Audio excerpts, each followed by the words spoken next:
Parks and Recreation Commission to order. I am the chair of the commission this year, Sophia Dannenberg, coming to you from Whidbey Island. And the rest of the commission will introduce themselves in, say, alphabetical order by last name.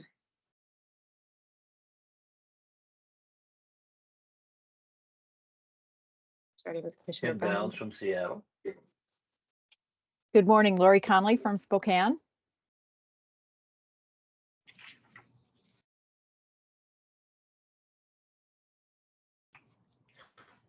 Mike Latimer from Yakima. Scott Merriman from sunny Thurston County.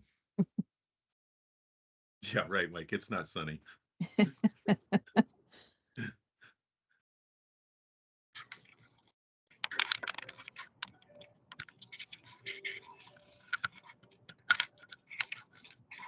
I just go? Yes, go ahead. Holly Williams from Vancouver, Washington.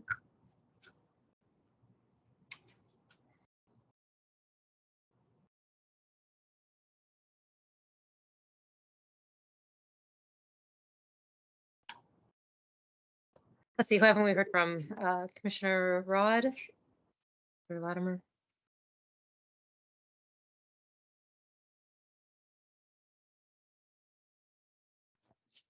This is Ali Rad from a great city of Olympia.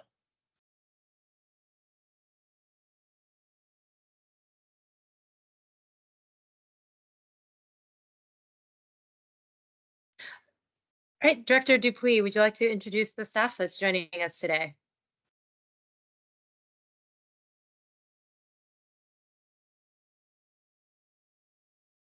You're muted, Director Dupuy. I just unmuted myself. Can you hear me now? I Good now. unmuted it before, and so my apologies. Thank you, Chair Dannenberg.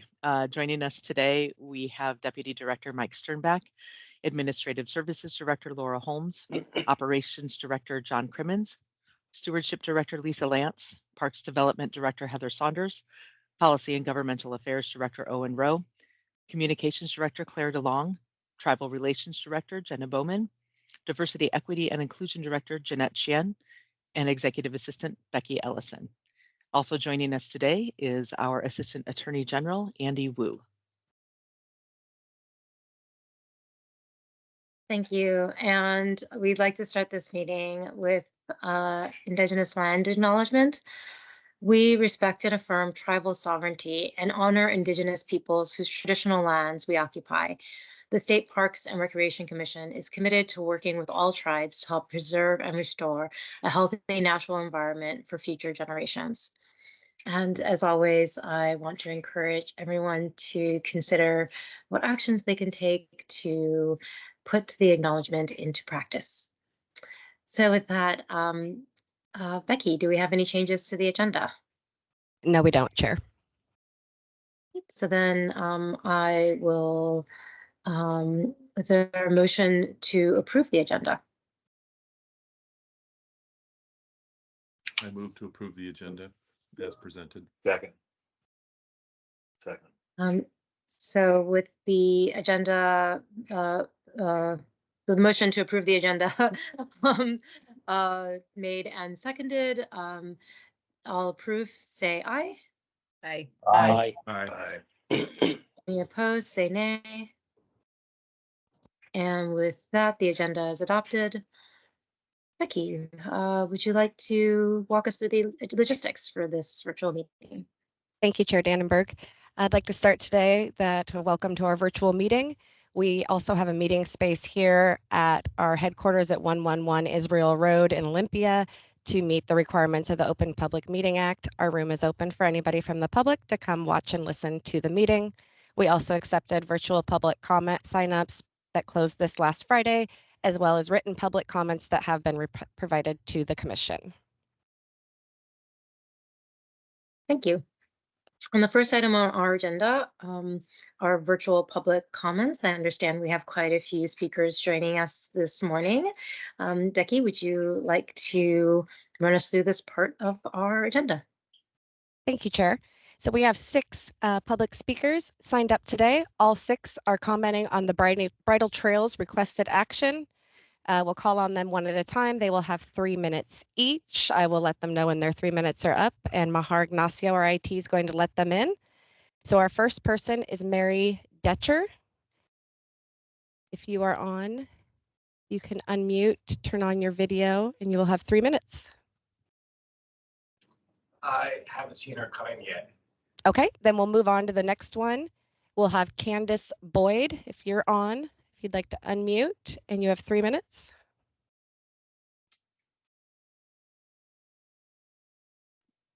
Can you hear me? We can, go ahead. All right, I'm Candace Boyd. I live on the east side of Bridle Trails State Park. I'm a current board member of the Bridle Trails Park Foundation. I'm a current member of the Lake Washington Saddle Club and former board member, and a member of the Bridle Trails Community Club as well. I keep horses on my property and ride almost daily in the park. And I am here to support the minor land use action for the classification for a year-round educational center. The reason I'm supporting it is with COVID, we saw a significant increase of users. I personally have seen a significant user increase in the park, and I think it's now time for a more formal, structured place for education that's year-round. Also, living in Bellevue, I'm seeing a lot of development, both residential single-family as well as apartment buildings going up around us. And I think that with so many people discovering the park, it's important for us to be able to create future stewards of the park. Thank you. Thank you for your comments. We'll move on to our next person, which is Chuck Hansen. Chuck, if you're on, board is now unmuting you, and you can turn on your camera and your microphone. All righty. Can you hear me? Okay. We can. Yep. Great. So my name is Chuck Hansen. I'm a resident of the Kirkland area. We live right across the street from Bridle Trails State Park. We've lived there almost 40 years, my family and I, and have enjoyed every minute of it. It's just a beautiful, beautiful area. I guess what I'd like to say is I really oppose the current land use action or reclassification. And the main reason is, the park has been there for years. It was designed really initially, I guess, as just a place that people can walk their dogs, and of course horseback riding is there. It's really a kind of a one-of-a-kind parks certainly in the city, if not in the state. It's been there for years. I really would hate to see any development really whatsoever that would make a risk or any threat to the park. And I guess my main concern and fear is that with any kind of development that is done anywhere, especially in a park, even though, and I understand that it's a specific reclassification for a certain parcel of land, but I'm afraid that in the future, it would kind of open the door for continued development and, I don't want to say destruction of the park, but it kind of changes, in my mind, what the park was meant to be. The education part, I understand that, and that's a good thing, but I think there's other options that we can look at, other alternatives. I might mention that, again, the concern of development to me would be once you kind of open the floodgates, so to speak, on development, it could continue and go on and on and on. And I feel that the park would slowly disappear from what it was designed to be. And it would become more of a recreation park, meaning there might be, different activities other than just education. Maybe there would be some, swimming pools, tennis courts, pickleball, etc. So there's so many other things that I fear would happen once we kind of, I guess, approve building of any kind, I'm afraid that it might expand and like I said, just kind of destroy what we have. And it's really a one-of-a-kind park that I think should stay, the use should stay as it is today, just for people to enjoy a quiet, serene atmosphere. And again, I keep coming back to this. I'm afraid that when we open the gate on development of any kind, it's going to continue. And then even though it's kind of a piecemeal situation, it's going to continue to expand and just kind of make the park more of a recreation site instead of a tranquil, peaceful park that it is today. So thank you. Thank you. Is our next speaker is Carolyn Hansen. Is she with you, Chuck? Yep. Hi. Hi. You have 3 minutes. Okay. So like my husband, I have enjoyed this park for over 40 years. I've been able to ride horses in the park and also take nature walks with my family and dog. Bridle Trails Park is beautiful and so unique because it is the only park in the city that allows equestrian riding.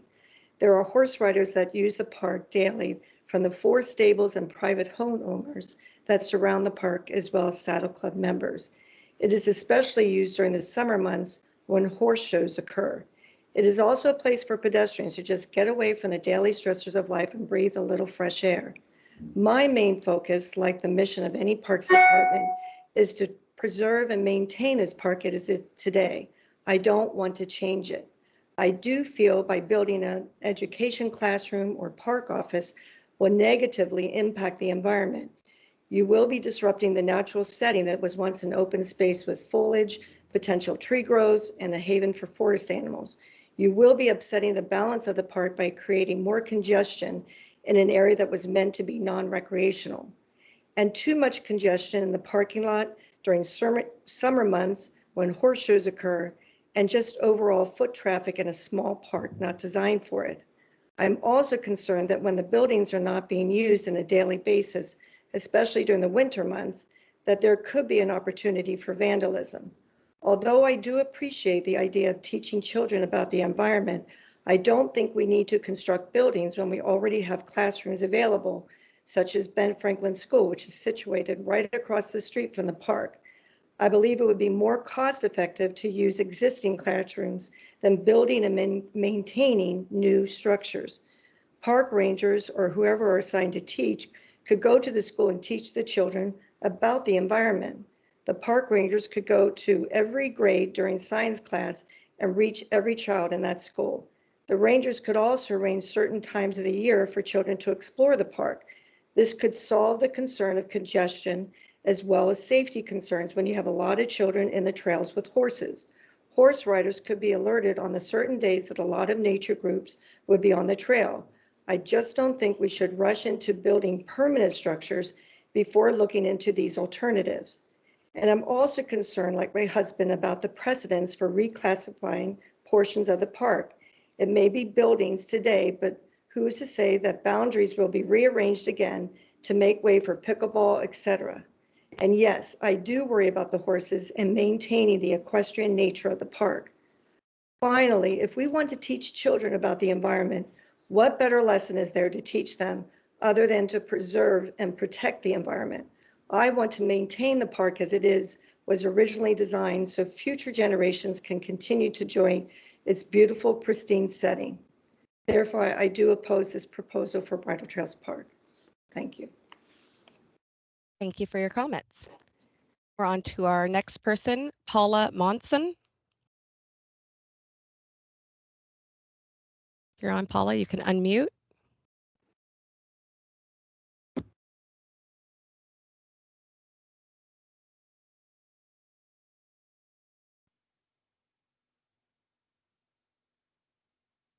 Paula, are you there?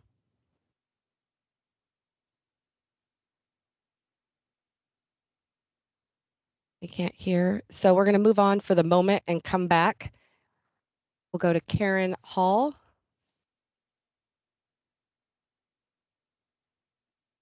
Oh, Paula's there. Never mind. Paula, we can see you. Can we hear you?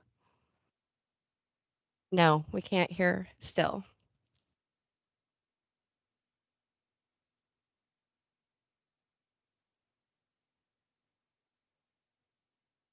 Okay, we're going to come back and go to Karen Hall.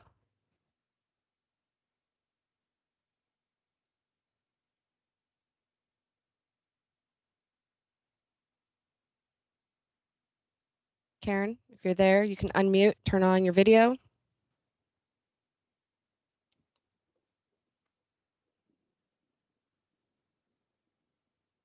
Okay, can you see and hear me? We can't see you, but we can hear you. So if you'd like to go ahead, we'll go with that. Oh, and now we can see you. Okay, go ahead. Okay, now the cross went away from the camera. Yep, you're good. Okay, as you know, I'm Karen Hall. I'm here today to urge you to support the building of the Environmental Education Center at Bridle Trails. I am the vice president of the Lake Washington Saddle Club and an equestrian. I first rode in Bridle Trails as about 1956, 1957.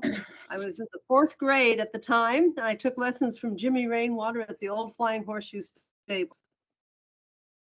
I fell in love with Bridle Trails then, and I've been in love with it ever since.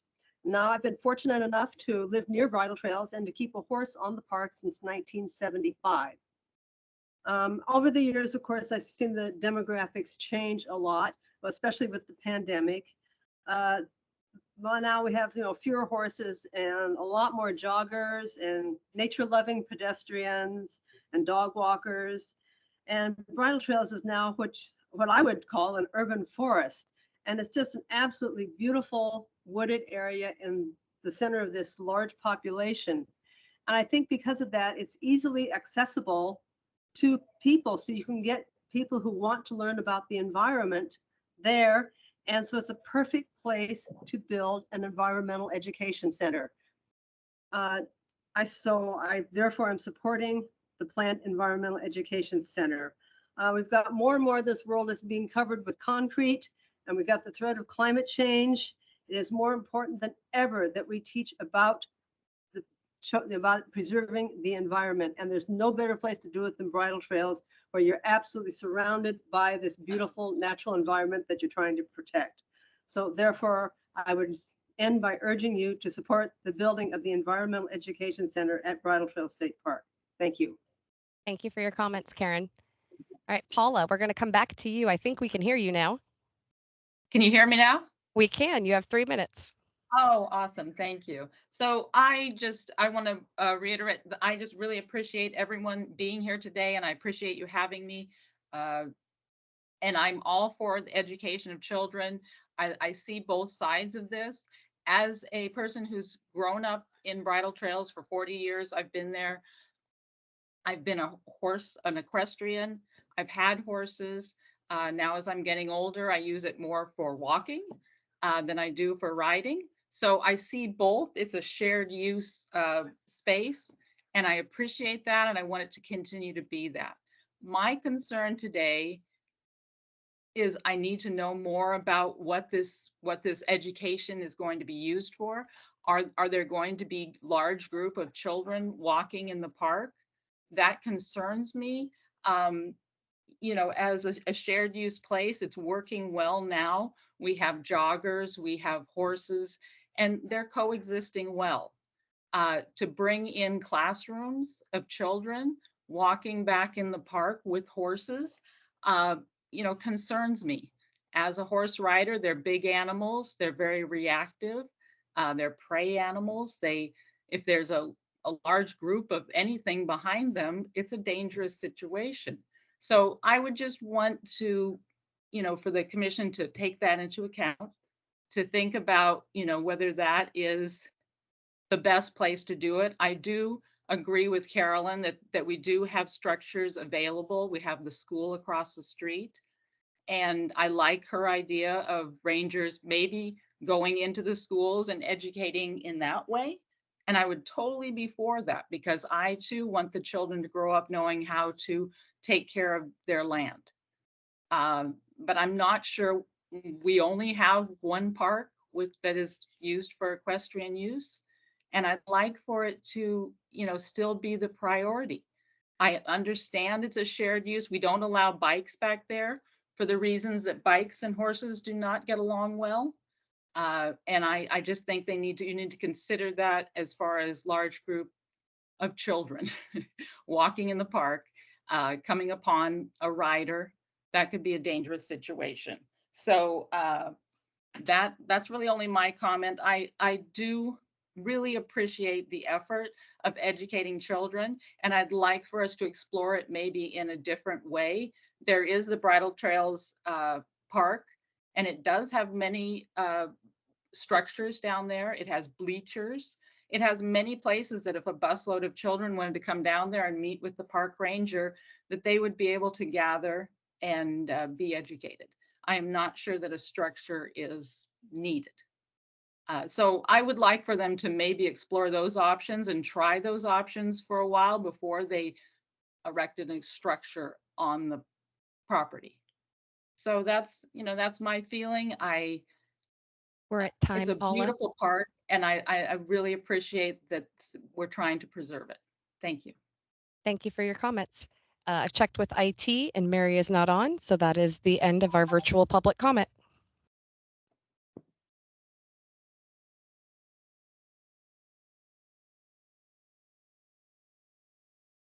Thank you. And thank you for all those who came to express your views on this issue. It's interesting to hear the breadth of views, and so we do really appreciate your time and attention. With that, we will move on to our requested action.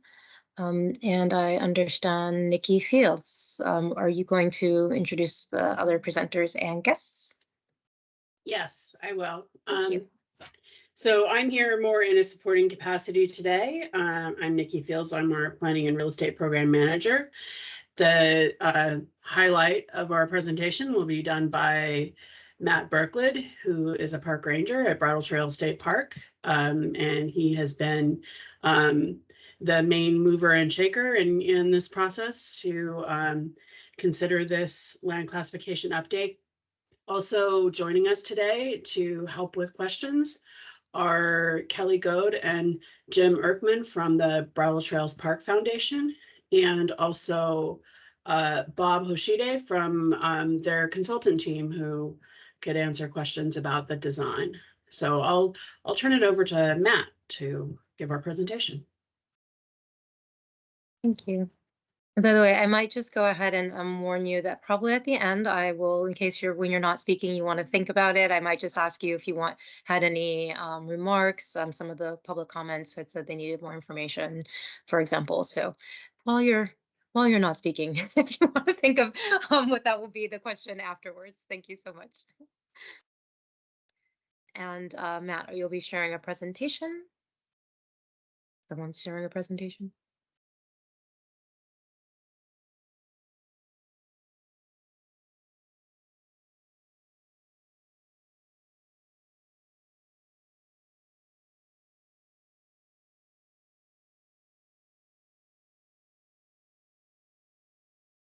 Matt, are you there?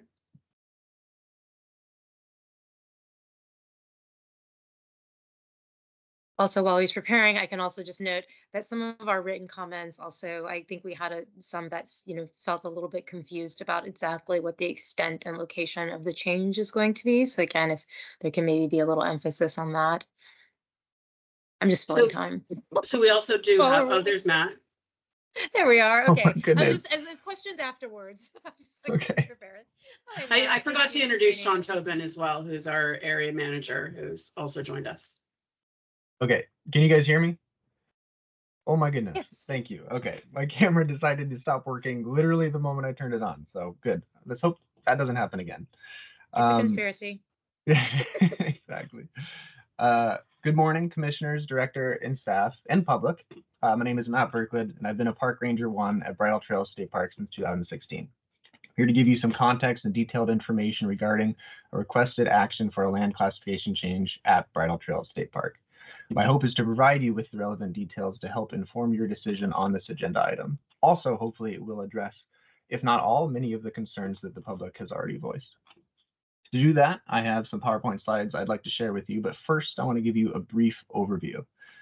The Bridle Trails Park Foundation, who is a longtime partner of ours in conservation and enhancing the resource, is proposing to fund and build an approximately 1,070 square foot classroom and a 362 square foot park office / welcome station. Currently, the park does not have any indoor meeting space to meet in with the public. This means we do not have a space to conduct any interpretive programming or meet with the public in general. Additionally, there is no park office where the public can go to get assistance or meet with park staff.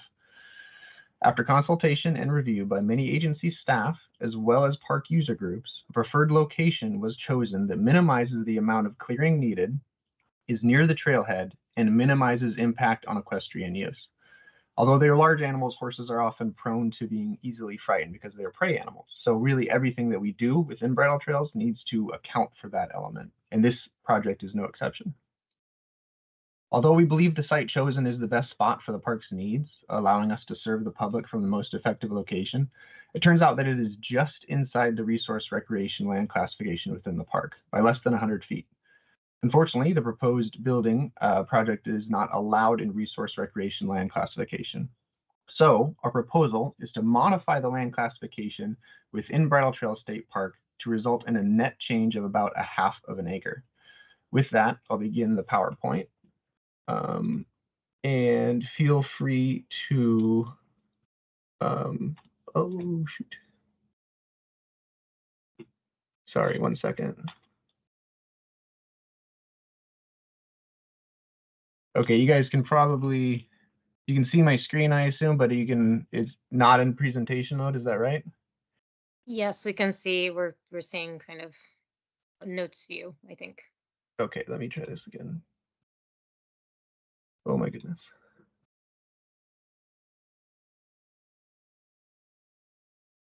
Don't have the same option that I had last time. Okay, give me 1 second, guys. No problem. They're always changing this. It's always a funny thing. I was doing a very public presentation the other day, and I had to just pull up 2 computers because I could not share and see my notes. And so I finally just, luckily I've got 4 computers around me at all times. So yes, don't worry about it. It happens.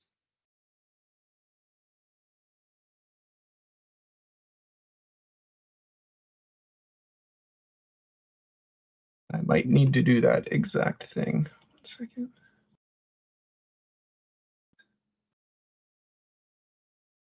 Two minutes, I'll have this done.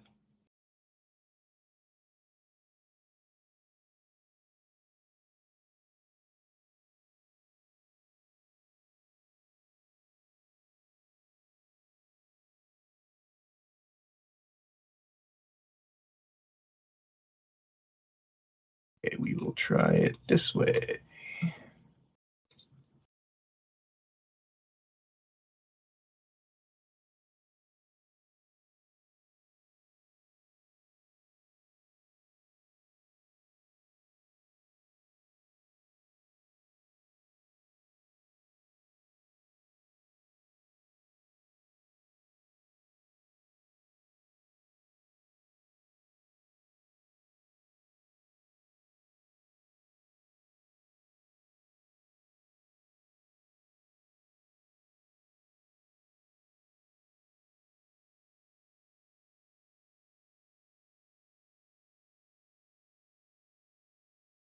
Okay, you guys can see the full presentation now? Yep. Okay, sounds good. We'll go with this. I won't be able to see you, so don't worry about the faces you make. I won't see you. And on that note, actually, if you do have questions, I won't be able to see your hand raised. So I guess you can just unmute yourself, and I won't mind if you interrupt me. Okay, so first off, we'll talk about the agenda here. So first, we're going to start with park context, basically the general setting of the park itself. Then we'll move on to the proposed buildings to be donated, and then the land classification update that is necessary for that to happen, the partners involved in both the park and with this project in general, and then community feedback and support that we have received, the requested action, and then any questions at the end. So first up, park context. So Bridle Trails State Park is unique for a lot of reasons. It is multi-use, as has been mentioned a couple times. It's pedestrian equestrian. So it is nestled in the Cascade Foothills area in the northwest region of Washington State Parks. And if you look over at, can you guys see my cursor? I can. Yes. Okay, perfect. So if you look at the satellite image, I think that this is a really good image to kind of really show just how unique this green space is and where it is situated. So we have Seattle over here to the southwest. We have directly to our south Bellevue, Redmond over to the northeast, and then Kirkland is right above us. So really, it is really the largest dedicated green space that we have for quite some space. And there's a lot of concrete surrounding it. So it's really important that we keep it that way as much as possible. So the park today has 489 acres of dedicated park space, about 28 miles of trails. There's equestrian event grounds, picnic area. It's home to over 100 animal species, 170 plant species, and 250 fungi species. Those are from surveys done in the early 2000s and then compiled by ecologist Jim Erkman. Our visitation numbers, our last count was in 2023 of 162,000 people, but that's an estimate based on our car counter, which is in the parking lot. So that's really just the visitation that we've received from the parking lot. In reality, there's lots of people that live around the edges of the park, and also there's parking pullouts on pretty much every border of the park where people park and then access the park that way. So really, our visitation numbers are bigger than that. Plus, we have Bridle Trails Park Foundation doing engagements year-round with over 2,000 participants. Lake Washington Saddle Club doing their engagements and their events in the summer weekends with over 2,000 people as well. So with all that visitation, there's a lot of opportunity for education. So here's the proposed buildings to be donated. So we have on the left here, this is the environmental education classroom. And on the right, this is the welcome station. So it's there's quite a few design choices that were made to keep it as low impact as possible. It's done by Hoshide Wanzer and Jones Architects. These are renowned businesses for working with the resource and keeping everything as minimal impact as possible. So we have a low slope roof here to kind of match the natural sight lines. The siding is going to be painted with fire resistant stain that's going to be kind of a color that's going to be matching the natural bark of the surrounding trees. The building will also be 1/3 cantilevered, so there'll be room underneath the building for the ground to heal underneath it, and we'll be replanting shade-loving plants underneath it to help keep the natural flow of water and the natural plant species there. This is 1,000 square feet. I think it's 1,070, and then this is 360 square feet. The welcome station there. So the building site was chosen here for a few different reasons. One, primarily being equestrian safety. We didn't want to put it in a place that it would be too disturbing for horses, so we had it kind of off the trail, offset a bit, so that there's a barrier of vegetation to kind of prevent horses from spooking as often. Also, we chose the site so that it is still near the other existing facilities in the area. So we do have grandstands over here. We have other buildings for storage, for tractor shed, things like that, and then our parking lot right here. So the main hub of activity is in this location right here, and it catches people right on their way to the trailhead.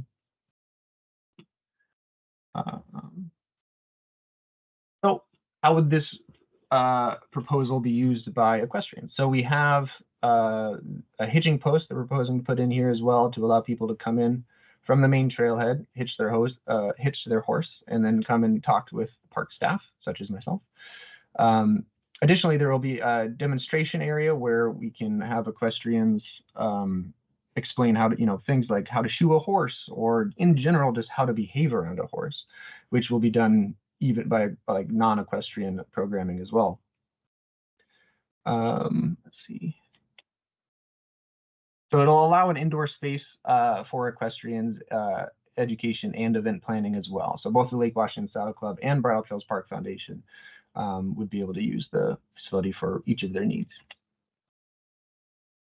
So the effects of the proposed project on equestrian use in park trails. Major factor in the site location was for equestrian safety. So the idea was to not add more people and activity into the showgrounds, actually kind of keeping it sequestered away from that a little bit. And the goal is to provide environmental education in a manner that is safe for equestrians on the trails. So every bit of programming that we do at Bridle Trails involves equestrian safety. There's a talk, even if the theme has nothing to do with equestrian safety, it's being done at Bridle Trail. So therefore, equestrian safety is a major factor in it. So everything that is done, there's a talk beforehand. Hey, kids, this is how you act around a horse. Here's why this is important. Here's general tips about being around horses. And it just kind of spreads the message of how to yield to horses and how to behave around them. Also, the idea is that there's been some concerns from the public about group sizes as well. I've heard quite a few people concerned about that, rightfully so. Bridle Trails is not getting less busy, and as it is getting busier, it can have a negative impact on equestrians. However, this building is the carrying capacity for it is 35 people. That's the max that the building will fit. So no group size will be larger than that. And also groups are already coming into the park. There are already field trips happening using this space.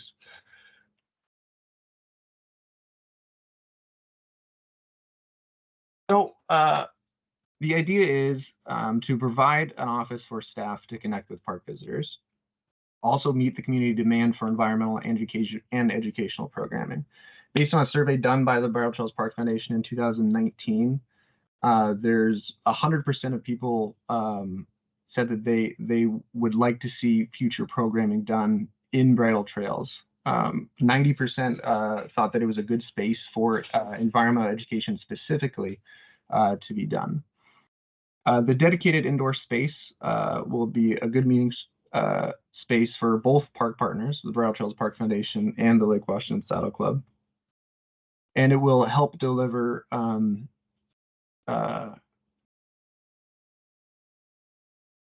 sorry, I lost my notes. And it'll help deliver environmental, land, park, and equestrian programming. So the idea is to have a meeting space where this programming can expand, both for environmental education and for equestrian education.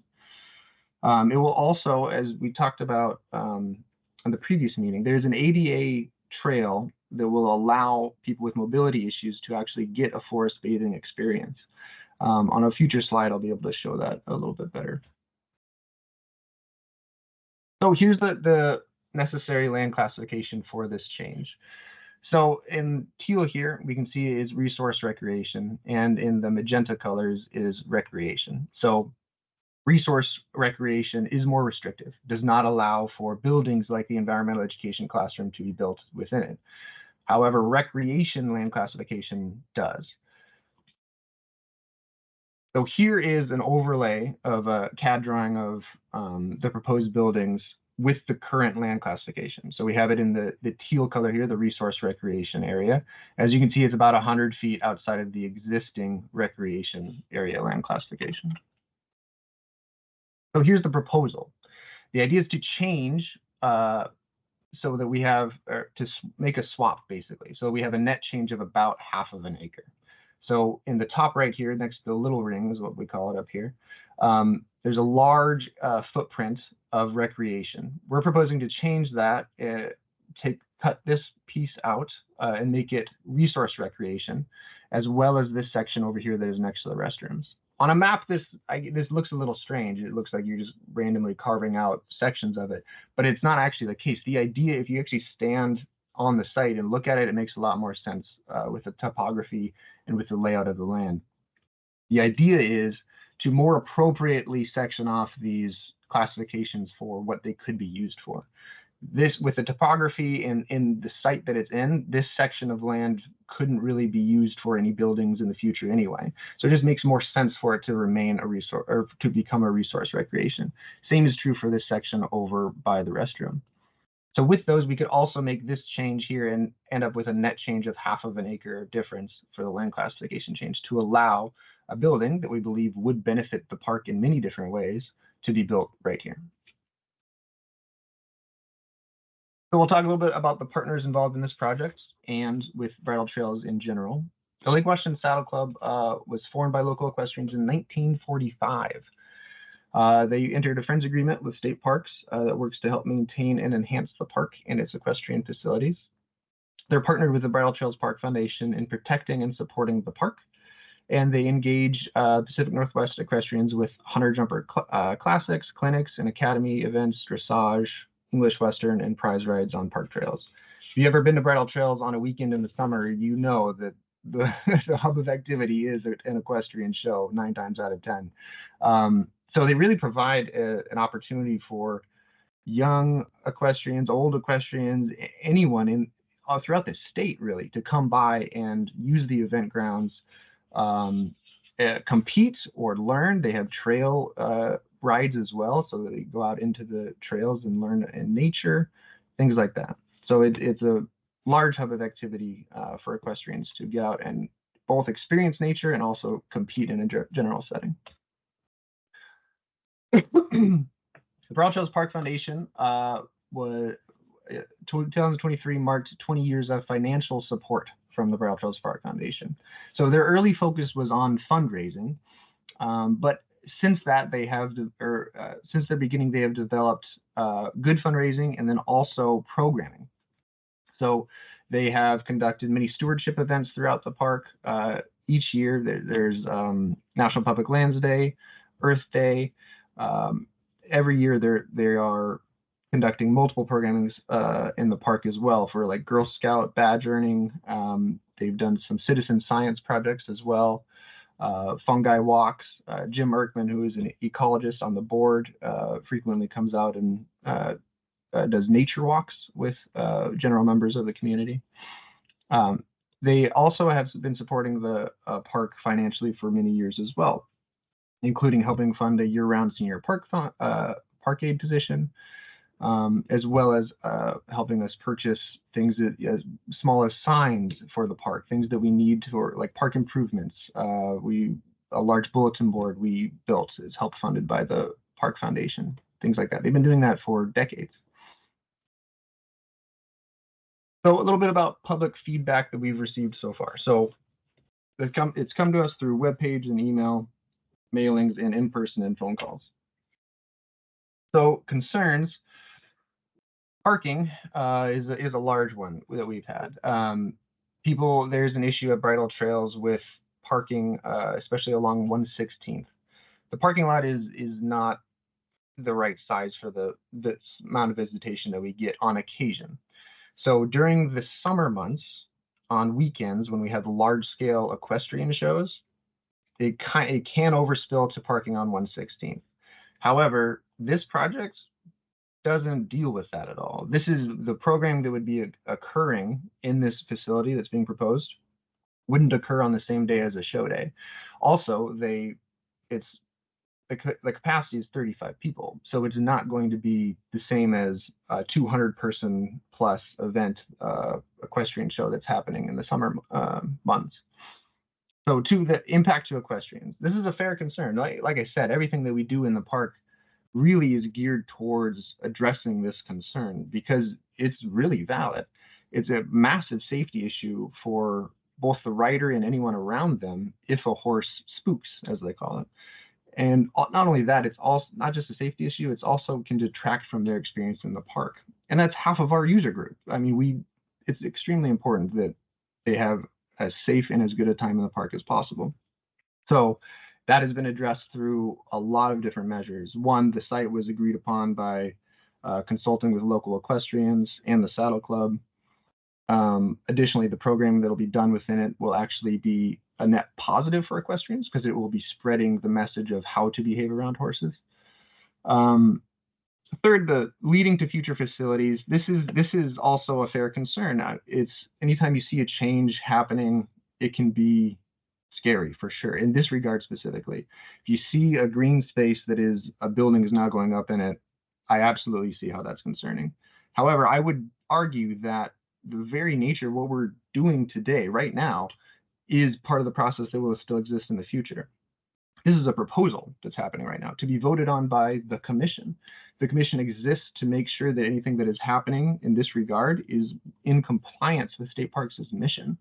So if an indoor like swimming pool or a fitness center isn't going to be within the mission of State Parks, which is preserving, enhancing the resource, then it won't be approved. So the idea is this building will actually be enhancing the resource, not in the same way that, like, it's not the same thing as an indoor swimming pool or a fitness center, because it will be a place where people can come and experience nature And the belief is that the positive effect will be, the net effect will be positive. Further, the disturbance of natural state of the park, again, a fair concern, one that Hoshide Wanzer and Jones & Jones have taken very seriously. I consider myself to be a nature lover. I'm from Alaska. I'm a park ranger, obviously. So I really am environmentally conscious. And throughout this whole process, they've thought of things that I never would have thought of. Making sure that the natural flow of water stays the same, the siding of the buildings looking similar to their surroundings, from the slope of the roof to maintain the sight lines, to situating it in a natural clearing where only 6 trees are being removed, and those 6 trees are being removed because they were deemed as hazards by our arbor crew because they're infected with a fungus. So everything, every possible detail has been paid attention to in this process to make sure that nature is impacted in the least amount possible. Support. Actually, the vast majority of feedback that we have received has been supportive. One, it increases availability of staff, promotes good behavior. The idea is, if we're seeing more, then we have more of a presence. Builds community through programming. So the programming that already exists within the park will also have an indoor meeting space that will allow them, one, it to grow, not to a point where we're having massive classes, like huge school field trips coming out into the park more than already happens, because that does already happen. But we'll have an indoor meeting space for small groups, 35 or less, to meet inside, learn about nature and how to behave around horses. 4, it'll increase public access to outdoor and equestrian education. And then the 5th one, it follows the Bridle Trails Park Foundation, Washington State Parks mission to protect, maintain, and enhance the park. Again, I think that's the biggest part of this, is that this isn't just a building to put up just for, revenue or anything like that. It is to protect, maintain, and enhance the park. And we truly believe that this is the best way to do that. The visitation numbers have grown, and we want to reach the public in a way that is meaningful and helps protect, enhance, and maintain the resource. So the requested action is to adopt the revised land classification for Bridle Trail State Park as recommended by staff in Appendix 2. Do we have any questions?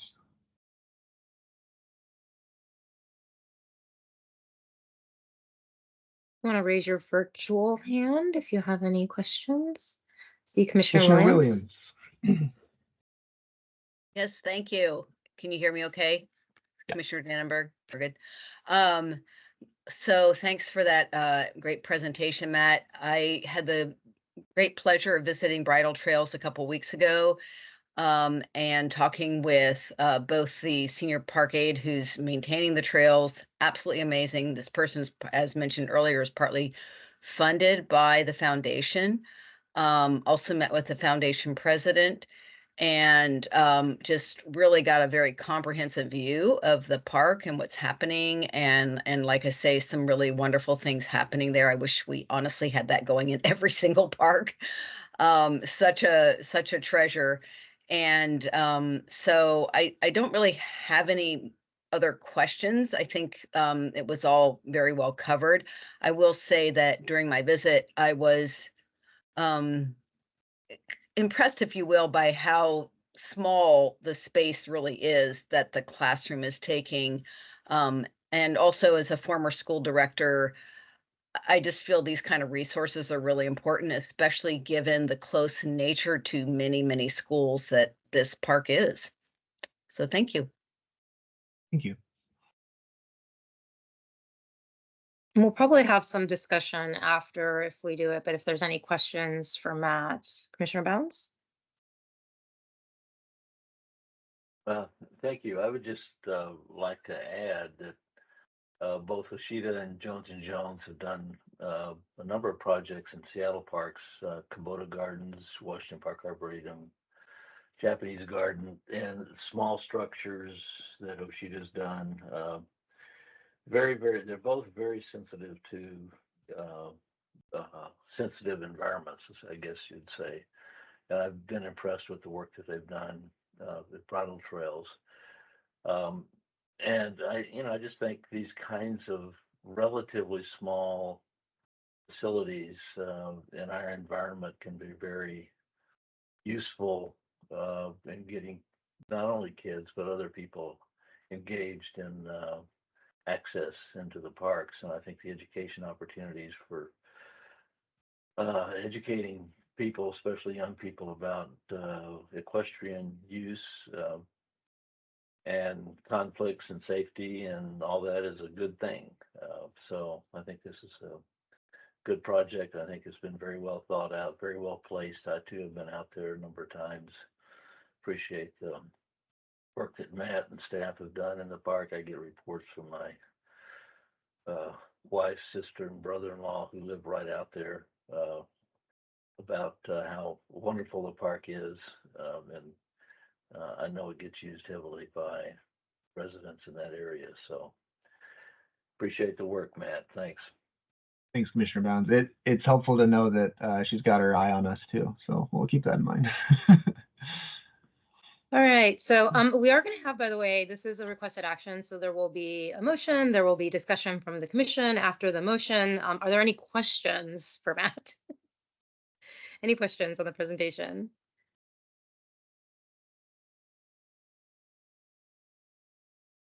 If not, thank you so much for your presentation. And I think, are we going to put the requested action back up? I can also read it. The plan was not so that we can see each other. Oh, so we can see each other. Okay, that makes sense. All right.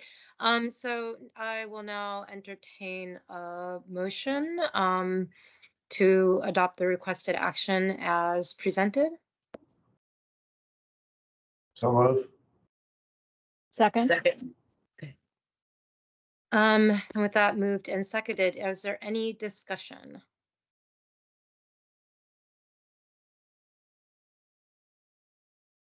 Any discussion? All right, I know we've, oh, Commissioner Bounds.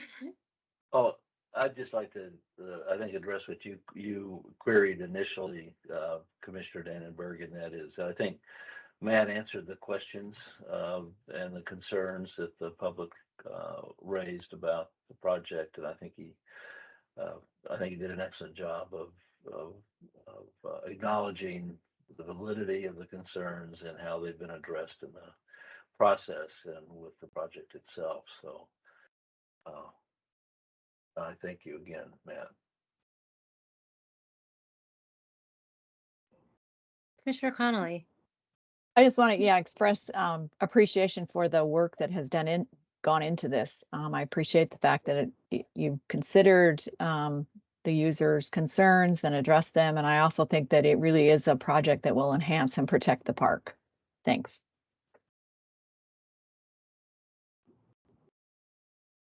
Thank you. So yes, I mean, I think I'll add to that if I don't see any other hands raised. Yes, I do appreciate, so I appreciate the not just from this one, but I think at the last presentation, I had specifically asked for some input specifically from the equestrian community that just to sort of, ensure that they were sort of, supportive of this, because I think we do look at this park in particular, but I think looking at state parks, we sort of have two things where we are looking at parks in terms of their impact of the local community and the use by the local community, but also looking across the entire state park system. We have a responsibility as stewards of this for all Washingtonians. I know people who live really close to parks have very personal feelings about them, but we look across, I think, the whole system. And I sort of noted at the last meeting that we have heard this input before, and again with sort of a lot of looking around at other parks, and not just our parks, but national parks and other land owners that and managers, that there's the questions are being very often squeezed out of these natural areas. And so this is, a park that was very much focused on equestrians, and it's something that I think we're very focused on wanting to ensure that we don't sort of continue this squeeze that we're seeing, again, not just at other state parks, but at national parks and with other land managers. And so really appreciate that we, heard from the equestrians from both sides, that we had several letters. We had a letter from the Lake Washington Saddle Club supporting this project. And so again, I do really think that to me, that was an extremely important voice in this discussion. And there was a lot of focus. I appreciate your focus, Matt, on really addressing that question in your presentation as well. In terms of some of the public comments, I think that this will be an ongoing discussion about what's developed. This is just the first step, but there's still going to be ongoing input and public comments as we develop this project. This is just the first step that's needed just to be able to even consider this building. And so I would encourage members of the public who are concerned about this development or have more questions to continue to follow this process. As you kind of see from the maps, which I think is really important, this is a fairly small change in a land classification over a very large park. I personally have spent a lot of time in this park. I used to live in Seattle, and so I've walked through this park. I haven't kind of done special visits. I've actually been there just as a normal everyday user, not as like a commissioner, but I've been there as a user hiking through this park, and I've gotten lost. I think I might have ended up at one of your houses. Apologies if that was your house that I made my way out of. Famous for getting lost in parks. I don't know how that is, but again, I do really appreciate the public's interest in this. I really appreciate the contribution of the friends that really have supported this park, and it is, I think, a really lovely example of something that is both a statewide as well as a local resource, and we want to keep it that way. So with that, if there's no other discussion, I will move for a vote. All those in favor of approving the requested action as proposed, please say aye. Aye. Aye. Aye. Aye. And thank you. Those opposed, please say nay. With that, the requested action is approved. Thank you so much for your presentation, and looking forward to seeing further developments. Let's see, where are we on our schedule? We are a bit behind, but I think we have plenty of time to do the next item for a break at least. So the next item on our agenda is the 2025 supplemental and 2025-27 operating budget. Administrative Services Director Laura Holmes will be presenting this item. Thank you, Chair Dannenberg, and good morning, Commissioners. Joining me today is Van Church, Budget Director, and we are presenting the proposed budget request for the 2025 operating supplemental and the 2025-27 operating biennial budgets. So these requests are in very draft form at this point. It is a fairly raw list that is just being developed, and the purpose of bringing it to today's presentation is to share with you what is coming together and provide opportunity for your input before these action items come to you in July. So we have 2 consecutive work sessions really here. We've got the 2025-27 and 2025 supplemental session. And then following that, I have a financial update. So the first session may take us a bit longer, and the second session is pretty short. The financial update is short today. So I will do a check-in to see if we want our break in between those two, just because we are running a bit behind schedule. But if we go a little bit long on this first one, I just want you to know that we will make it up with the second session that we have, second topic that we have. And so with that, Van is going to start us off on the 2025 supplemental. So I have a message that my mic is off. Can you hear me? Can hear you. Okay. Sounds great. I will ignore the message. Okay. I just shared the screen. I presume everybody can see it now. Okay. So we've covered this opening page here. We're let's see here. First. Okay, so the first part of this presentation, we're going to be talking about year 2 supplemental. This is the 2025 supplemental. Now, the year 2 supplemental is for one-time monies. It's not, with the year 1 supplemental, we can request one time as well as ongoing. So in this one, we're just doing one time. Request considerations, commission priorities, strategic plan priorities, inflationary impacts, ongoing infrastructure needs, that earned revenue outlook, as well as earned revenue fund capacity, or PRSA fund. Budget requests support the following commission priorities. Number 1, customer service. Number 3, maintenance and development. Number 6, business strategies. So budget priorities and assumptions: continued funding of current service levels and funding of critical needs and essential services. And our request from a dollar perspective is roughly $3.5 million, of which $2.9 million is for general fund and $660,000 is for PRSA. So this is maintenance level, or ML.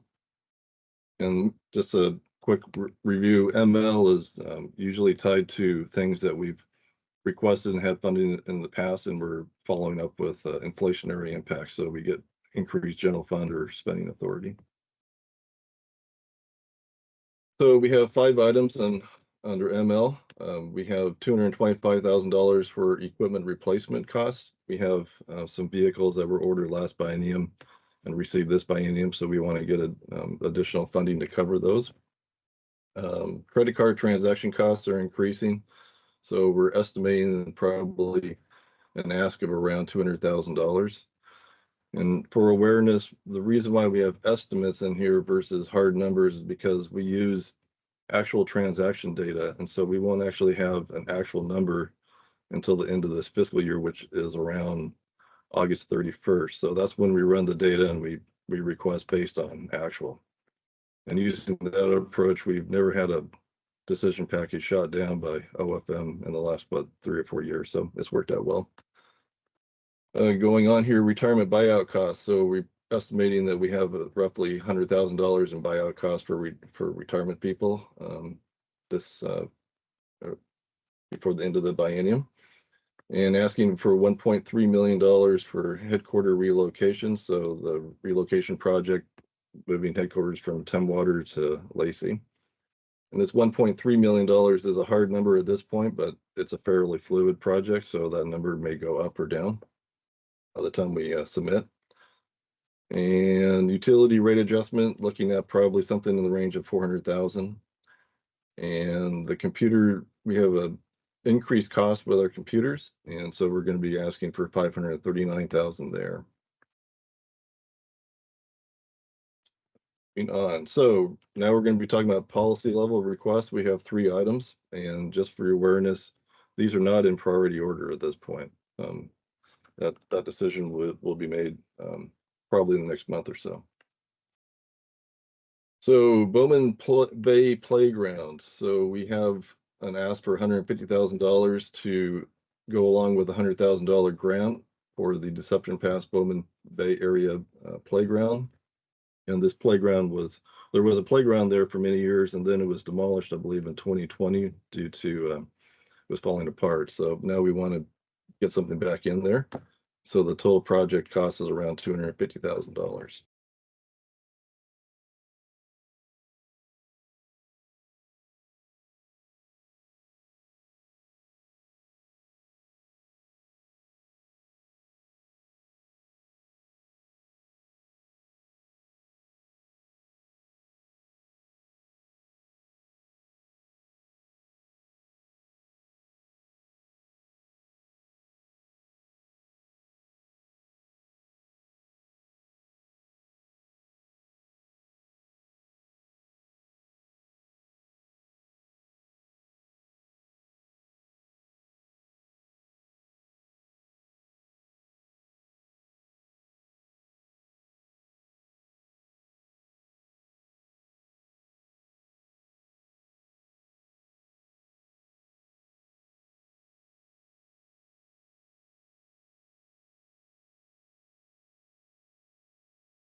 development.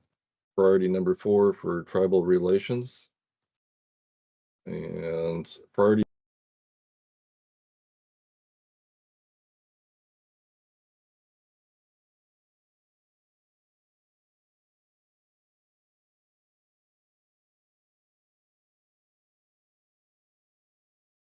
earned revenue outlook as well as fund capacity.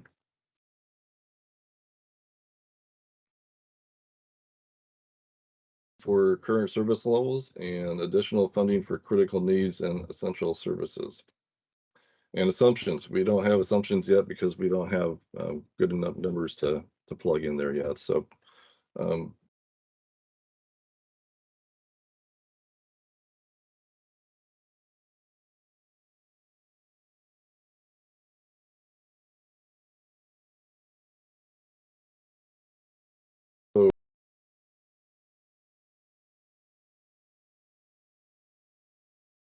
may go up or down, probably will go up a little bit.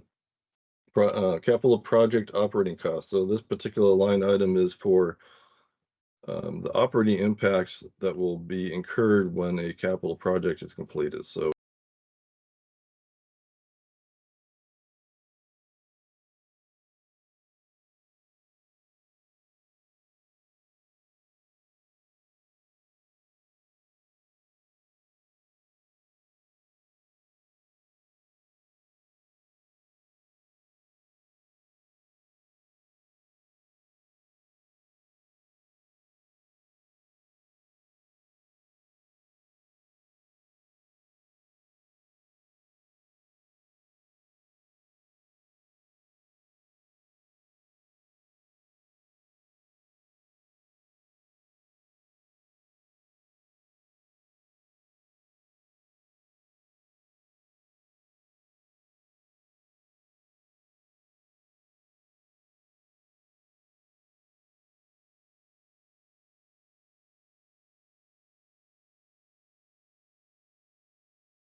we just put it here as a placeholder. So this will probably, I would expect this will be our number 1 decision package for our 25-27 PL list.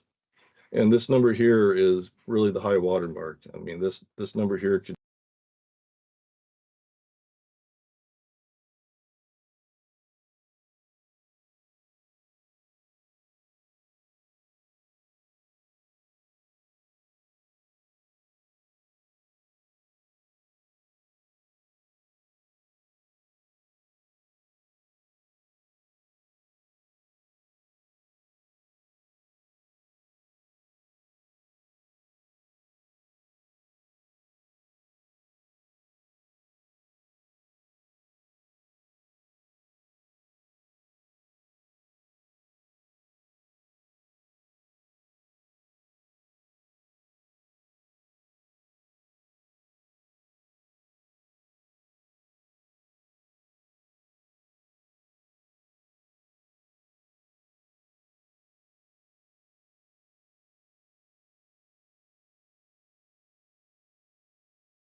the technology is evolving. When is the best time to discuss that?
And support, I mean, everything you've listed, it seems like a good it would be.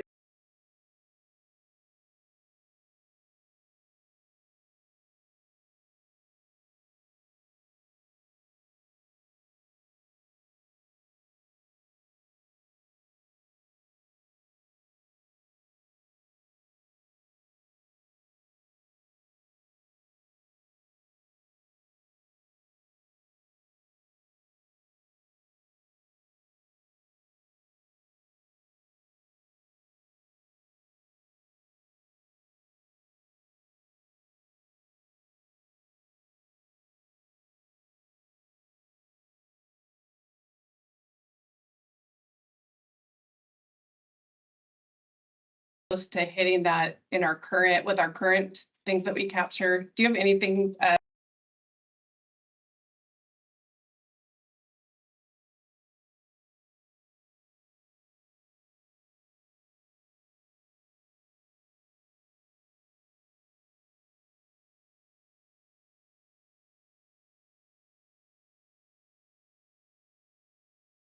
Our contracts people, the accounting side. So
to like fund housing.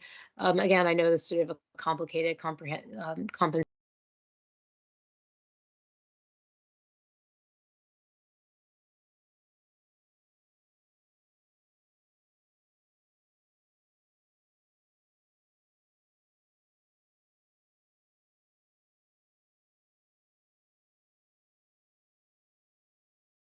Do actually this biennium have some funding for that we're working on where to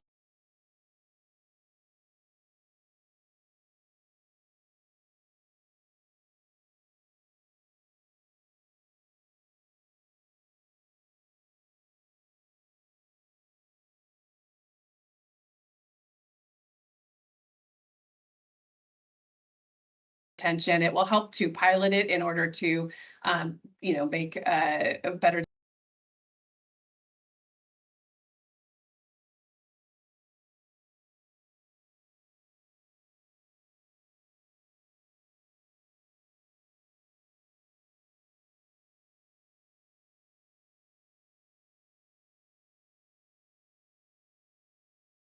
As we move into that biennium, look at how we can fund that further.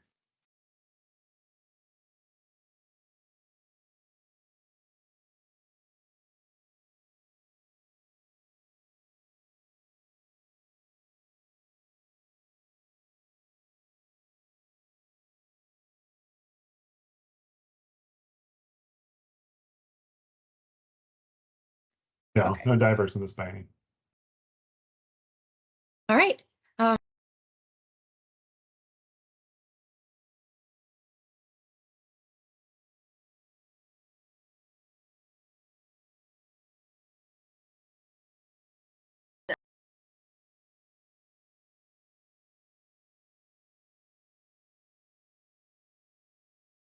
I guess I feel like compared to many state agencies,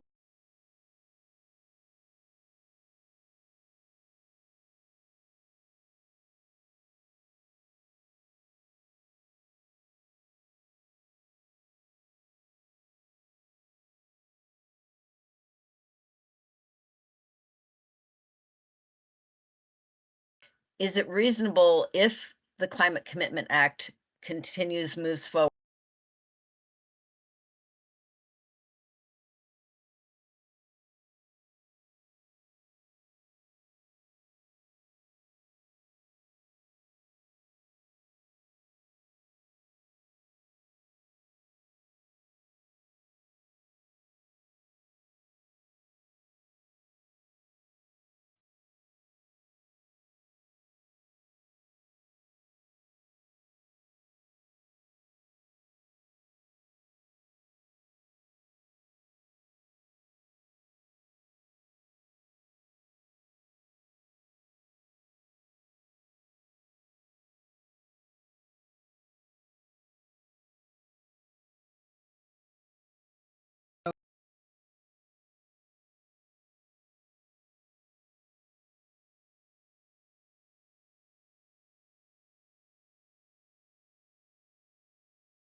term lease in order to be able to attract investments. But those were the constraints that we had in entering into a lease.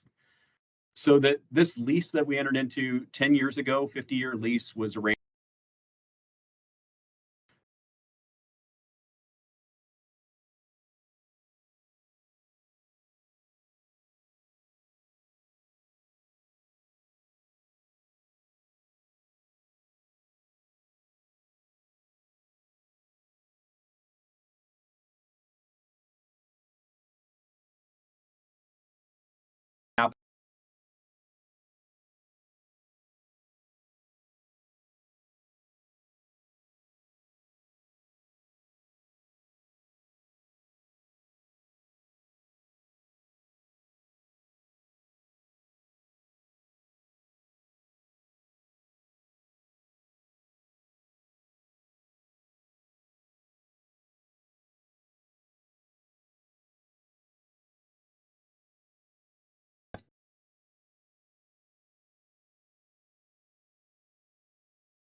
And where is this going in the future? Where do we want to go in the future with 40 years remaining on this lease with the PDA?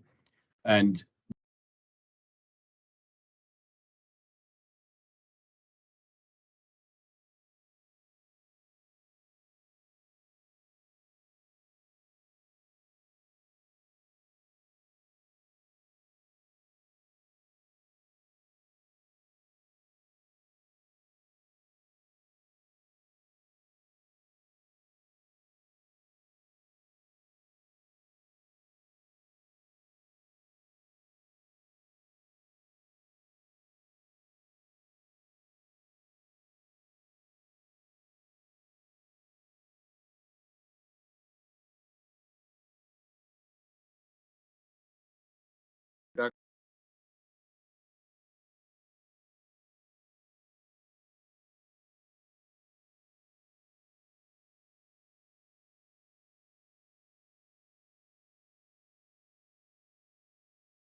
So the purpose of this plan is to, first and foremost, there are no shortages of issues at Fort Worden. And I don't say that to be cute. It's just there are a lot of challenges at Fort Worden. And one of our first objectives was really to crystallize what are those major issues so that we can build a robust strategy around those. And so you'll see that we really kind of drill down into what are the core issues that need to be addressed. And that robust strategy is really built around the long-term success of Fort Worden State Park itself, not the PDA, not the concept of the Lifelong Learning Center vision, but really around the state park. And to define that, what are the implementation steps that are necessary to achieve those desired outcomes? And ultimately, because Fort Worden is a public asset, to ensure that that strategy doubles down on Fort Worden remaining accessible to the public and a high quality public asset. All right, come on. All right, we also want to make sure that we stay true to the core values and mandates of Washington State Parks. And first and foremost, your mandate is to preserve and to steward. I mean, Washington State Parks Commission is the state agency that is primarily responsible for the stewardship of the state's most significant natural and cultural resources. And of course, those are present in abundance at Fort Worden. It is also your mandate to ensure and maintain public recreational access to these assets. Interestingly enough, because of its creation story is so deeply intertwined with Fort Worden, you also have a mandate and a core value, particularly at that location, around programming of the site, and in particular with Centrum. Centrum was created in 1973 alongside the park becoming accessible to the public for the intent purposes of programming Fort Worden and ensuring its success.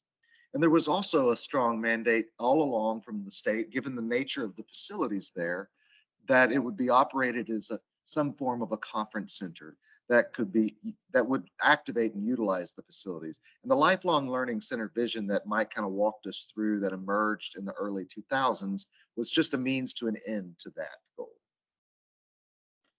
So some of the questions that we're really here to answer in this process is, why does the state need a primary operating partner?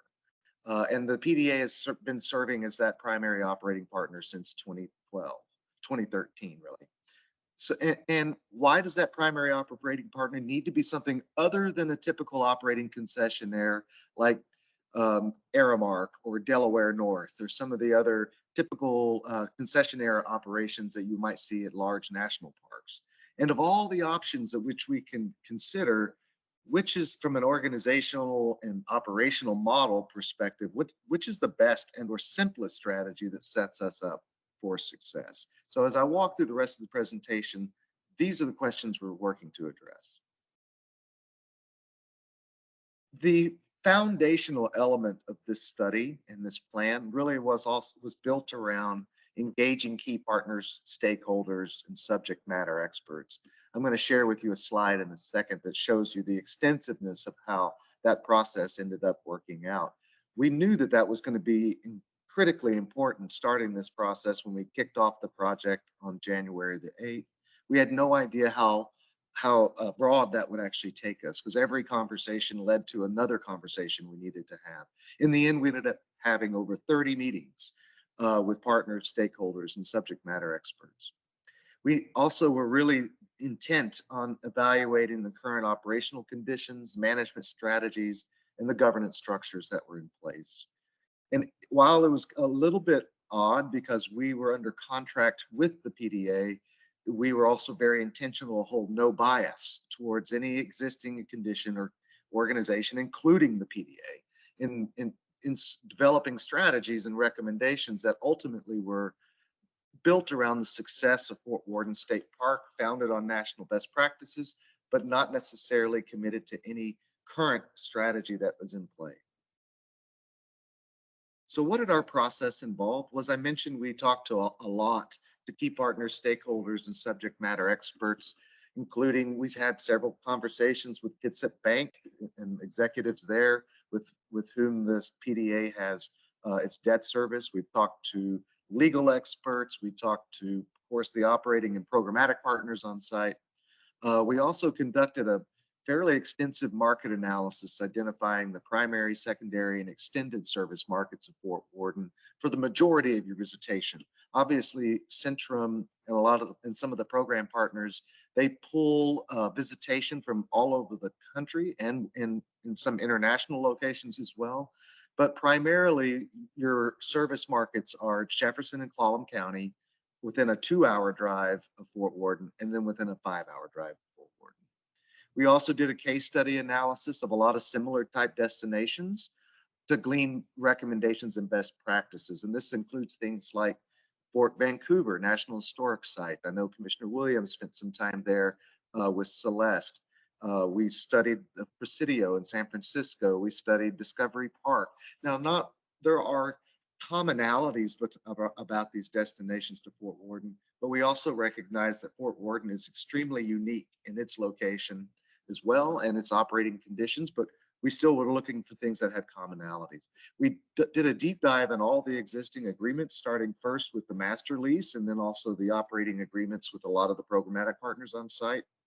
We did a thorough organizational, governance, financial, and operational performance analysis of both the PDA and Fort Worden Hospitality, and really worked collaboratively with Celeste and with Mike and with the partners and a lot of the subject matter experts to develop recommendations and strategies that make sense.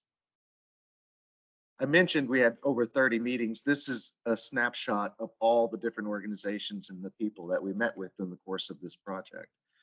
There are a lot of folks here that, aside from the programmatic and operational partners on site, we talked several times with Jerry Johnson with Pacifica Law Group to understand the legal ramifications of various organizational strategies. And of course, Jerry has a deep history with Fort Worden as he was working on behalf of the PDA in 2012 to craft the existing master lease. And he was, of course, working alongside the State Attorney General's office in the State Parks Commission. We talked to Kitsap Bank. We talked to Bridgeton Hospitality, which is a private hospitality developer operator based out of Seattle, to understand kind of what would incentivize private investment in some of these facilities. We talked to the local tribes, because while they don't have a huge stake currently, or a huge presence currently on the fort, they have a huge stake in the fort. That land is very important to them. And they have a history, of course, that goes back thousands of years in the region. Another really interesting conversation we had was with Michael Boland, who this month is just retiring as the chief ranger from the Presidio down in San Francisco, where he has served in that capacity for the last 30 years.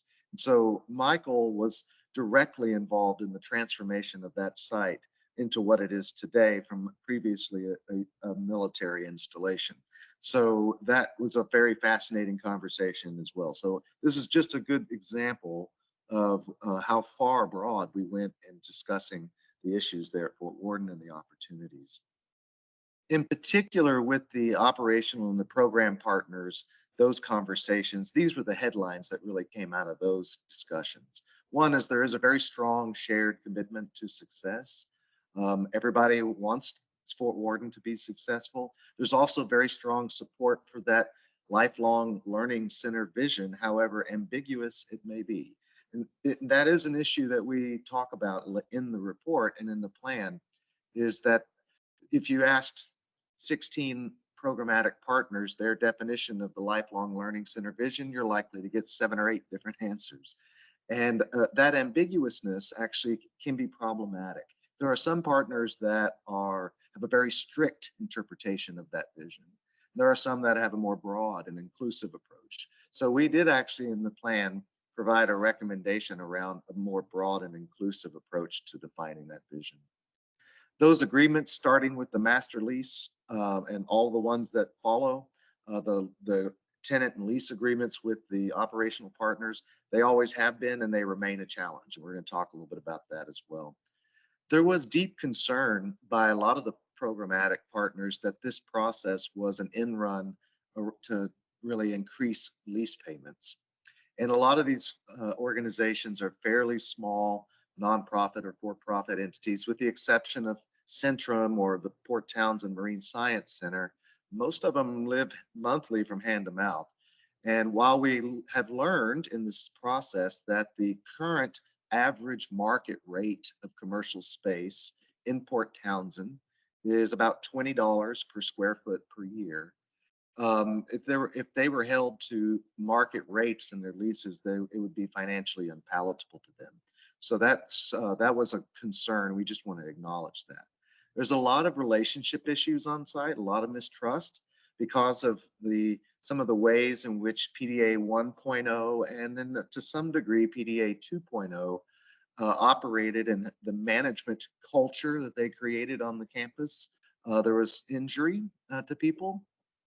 And so I know PDA 3.0 under Celeste has spent a lot of time really rebuilding a lot of those relationships and that environment of trust. Ultimately, one of the issues that's driving a lot of our challenges is that all of these partners are operating in what we call an environment of scarcity. Aside, with the exception of a couple, most of them are fairly lean. They do not have a lot of financial capacity. And while that you can be in the spirit of collaboration in an environment of scarcity, it's almost hard to divorce yourself from your actions, really just being focused on self-preservation. And finally, there's strong consensus and agreement around the fact that it's the condition of facilities and infrastructure that are creating the greatest challenges and ultimately are putting everyone in a defensive position. So I promised we would crystallize the key issues, and they really come down to these 5 things. And first and foremost, it's facilities. The quality, we're talking about a campus of over 400,000 square feet of historic buildings. And the state took possession of this in the 1950s from the Department of Defense. And it was first occupied and managed by the state's Department of Institutions. In 1972, State Parks took it over and opened it to the public in 73. And since over those 50 years, while the state has continued to put a lot of resources and capital investment in it, the scale of what is needed here has just been far beyond what the state's capacity, State Parks Commission's capacity has been able to do. Since 2019, State Parks has invested over $7 million in infrastructure at Fort Worden, but it's all been under the tyranny of the urgent. It's all been in a firefighting mode, fixing water lines that had broken, sewer lines, and it's really just a drop in the bucket of what the scale of the investment that is needed to actually get away from just holding everything together and moving facilities to a state in which they're not forcing you to operate from a defensive position. This second item we kind of share delicately but respectfully is that the previous iterations of the PDA ultimately were not optimally led. And it's like, as I've shared this presentation and previously, I've also acknowledged that it's a luxury to have 20/20 hindsight. And this is not about picking apart the mistakes of the past or villainizing anybody that had come before us, but just recognizing where there may have been decisions made that were not the wisest decision or didn't produce the outcome that was intended, so we can avoid those situations in the future. A couple of examples, just so concretely kind of frame this out a little bit. One example is that according to the terms of the master lease, the PDA had a 4-year runway. The first 4 years, the state continued site and facility maintenance. And then after the first 4 years, the PDA was going to take over that responsibility. In a place like Fort Worden, site and facility maintenance is a major responsibility. And while in the first 4 years of the PDA, it was financially performing quite well, there was no preparations that were being made to really set aside resources or a spending pool to be ready to take over those responsibilities when they hit. It almost feels like there was a hopefulness that they would be able to negotiate away that aspect of the lease agreement before the clock struck 12, but that didn't work. And you can see an immediate impact in their financial statements starting in 2018. Another example of kind of a poor decision was the first and major capital investment that the PDA made in the campus was in Maker Square. And Maker Square is a great project. It's a lovely project. It's fantastic, except for the fact that it is not a revenue generating facility. And given the limitations of the PDA and that earned revenues generated predominantly through hospitality is the only way in which it has operational resources to meet its obligations, that a major capital investment like that probably would have been more wisely invested in a revenue generating facility. And the last example I'll provide is the glamping project that you may or may not be familiar up there. It almost feels like it was a Hail Mary, and it was just not properly resourced nor properly executed on, and we have what we have today. Next, I'm going to pick up the pace here a little bit. Hospitality absolutely must be a viable enterprise. It was always planned that the provision of hospitality services was going to be over 95% or more of the operational resources the PDA required to meet its obligations. As I mentioned, the agreements are very poorly structured. Even Jerry Johnson, who was a part of crafting the master lease, would be first in line to tell you that he feels the terms of the master lease almost set up the PDA for failure. It also created a great amount of confusion and blurriness around accountability, and it almost prevents partners from being financially aligned. So addressing these agreements is going to be one of our first recommendations. And finally, while there's strong commitment to this idea, this vision of a lifelong learning center as an internal construct, there has been no intentionality around collaborative branding or fundraising or programming, calendaring. And so the outside world actually knows very little about the idea of a Fort Worden Lifelong Learning Center. And so we'll talk a little bit about that. One of the first things that we talked to Celeste about is, and she actually was very successful in raising some additional resources to bring on a firm that's a Seattle-based firm to do an economic impact assessment of Fort Worden. It's really never been done at this level of detail. But we all know in our heart of hearts, given the visitation and the types of programming that happens there, that it has to absolutely produce sizable economic impact. Well, that report is in its final stages of being developed over the next week or two. But about 3 days ago, Celeste and I received this initial data set from this study, and it is astounding. So based on, we did a very robust collection of data from all the operational partners from state parks, and based on all that data and visitor spending, annually, Fort Worden generates nearly $84 million in economic impact in Jefferson County alone. And that contributes to an annual $167 million in annual impact statewide. Those are significant numbers. And consumer surplus is a little bit harder to understand, but consumer surplus is the benefits to a visitor that is not necessarily economic or financial. So but it's the monetization of those non-financial benefits. So consumer surplus includes things like health and wellness benefits, educational benefits from all the programming that occurs out there, and consumer surplus value came to over $80 million a year. To put this in perspective, as I'll talk about it in a little bit, to deal with the facility issues, we estimate, and this is going to be a very large numbers, but it's going to take an investment of somewhere between 150 and $350 million over 10 years to be able to lift and elevate these facilities and infrastructure out of the current conditions that they're in. And that's a massive investment, and it's going to have to come from all sorts of different sources. But if you think about it, if you invested $200 million in the facilities at Fort Worden, its economic ROI, its return, it was just 2.5 years based on just the economic impact annually to Jefferson County alone.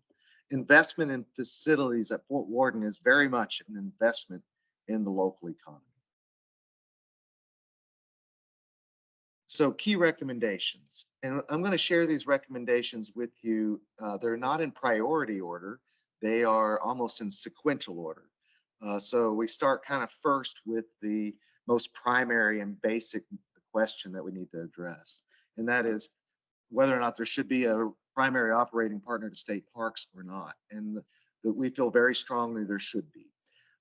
We don't feel like the state as an agency has the capacity nor the flexibility that's necessary to be successful here. We feel like the State Parks Commission already knew this. This is why they were on the hunt for an operation partner going back over 20 years ago. So we do think that is the the right way to move, but the question is what is the right type of organization to be that primary operating partner? We evaluated 3 different types of organizations: the Public Development Authority, as they are common across the state of Washington, public facility districts, as they are defined within the state of Washington, and nonprofit organizations or conservancy model. What you see on the screen is just one example of one of the lenses that we looked at these different organizations across these 7 different criteria. But we also looked at statutory requirements, regulatory requirements. We did a lot of more of a deep dive, pros and cons of a number of different ways. So this little matrix exercise that I'm showing here is not the only thing that we took into consideration. Ultimately, as a public entity, the Public Facilities District probably would have been the best fit, because in the state of Washington, public facilities districts are eligible to receive state allocated sales taxes to support their operational revenues. Unlike PDAs, they can only support their operations through earned revenues. They're not eligible to receive any kind of tax revenues. Of course, nonprofit organizations are much easier to manage than a public entity like a PFD or a PDA. However, they are also they don't always have, it's a lot harder for the transfer of public funding, whether it's capital or operational support, to a nonprofit organization than it is to another public entity. So there was a lot to think about here. We can talk a little bit about where we are later on in the discussion about what we think is probably the leading solution. Secondly, hospitality absolutely must be viable, and it needs to completely be revamped. And hospitality services was originally in the PDA, within the PDA, and managed directly by it. And in PDA 2.0, which took over in 2021, they took a different route, as Mike mentioned at the top of the discussion. And they actually split off Fort Worden Hospitality into its own separate organization. They also split off the fundraising aspect of the PDA into its own organization, which became the Fort Worden Foundation. And we're going to be the first to tell you that the intended value of that split between the PDA and hospitality was never fully realized, and in fact, probably hurt the overall enterprise. It created 2 organizations where there was originally 1, and it created a whole lot more ambiguity and blurriness in terms of accountability. I'm not going to read all this to you, but I'll get some down to the last bullet, and that is that this plan really provides 2 things, and that it's guidance on how hospitality can operate better and from a less defensive position, as well as recommending the exploration of other opportunities with more well-capitalized, more experienced destination hospitality operators. Thirdly, we need to fix the agreements and the operating model. And the first question we need to ask ourselves there is, what is the paradigm we're going to move forward with? Is the Lifelong Learning Center concept, is it viable? Or does it need to be broadened as an idea in order to be able to create new opportunities around what are appropriate facility uses? And then the agreements need to be written in accordance to that. And of course, following that needs to be a much stronger operational model of accountability, clear lines of responsibilities and authorities, and a more clear definition about the roles entities play on campus. For a long time, we've been kind of ubiquitously slinging the word partner around, and there's a lot of these organizations, they serve many different roles and provide different values on campus. And so in this plan, we've actually created a much more clearly defined set of terms around who are operating partners and who are program partners. And by the way, everybody's tenants or concessionaires. And this is going to be really important in not only firming up our existing agreements, but as we go out possibly in the future and recruit new partners and new tenants to the site, having this clear framework will help us even more. Fourth is about funding. And as I mentioned, the scale of the funding that is necessary here to actually be impactful and not just continuing to try to gloss over, repair things to keep them operational temporarily, is so massive. It's really going to require a multi-pronged approach to facility investment. And the first step in doing that is establishing the value proposition. And that's why we wanted to do the economic impact assessment. I mean, $84 million in annual economic impact to Jefferson County alone is a very respectable number. And that in itself, particularly as we are talking to potential public funding sources, is going to be very important as we frame the ROI in those investments is around the local economy. There's not been a hugely concerted effort to seek funding from federal sources. And that's really one of the first places we think we ought to ramp up effort to pursue, because this was initially a federal facility. The Presidio received over $100 million in Army remediation funds. We're not completely sure if we're still eligible for some of those funds at Fort Worden because of the years that have passed since the state took possession. And we're not at the same scale as the Presidio, but we certainly should be asking the question. Similarly, I've also combed through the last 2 years of both House and Senate congressionally directed spending packages, and just have seen countless times over and over again so many projects that would look exactly like a project that would come out of Fort Worden. So there's a lot of eligibility here and a lot of opportunity from a federal perspective, but we have to be intentional about pursuing it. And what I've also shared is it also has to be an effort that's done en masse. This is not something we just ask Celeste or Mike to go visit with our local congressperson. This is really a team effort of the PDA, of state parks leadership, of the city manager, Jefferson County, of Centrum, all going together to have those conversations so that these lawmakers understand this is not just a one-off request. This is a big deal that's very important to this local region. Those similar types of conversations should be had at the state level. I know there's a lot of uncertainty around the future of the state's financial health, but still we need to keep our items in the queue. And I know the commission here will continue to make capital improvements there as needed and as capable. So continuing to keep those items in your capital budget requests, but also taking advantage of other sources at the state level, such as, for example, the chairman of the House of Representatives Capital Budget Committee is a resident of Port Townsend. And he has just recently announced that he is going to rerun for office. So his term is not ending in December. And that's Representative Theringer. That we need to be talking to him about what our needs are out there at Fort Worden, similarly with the State Ways and Means Committee.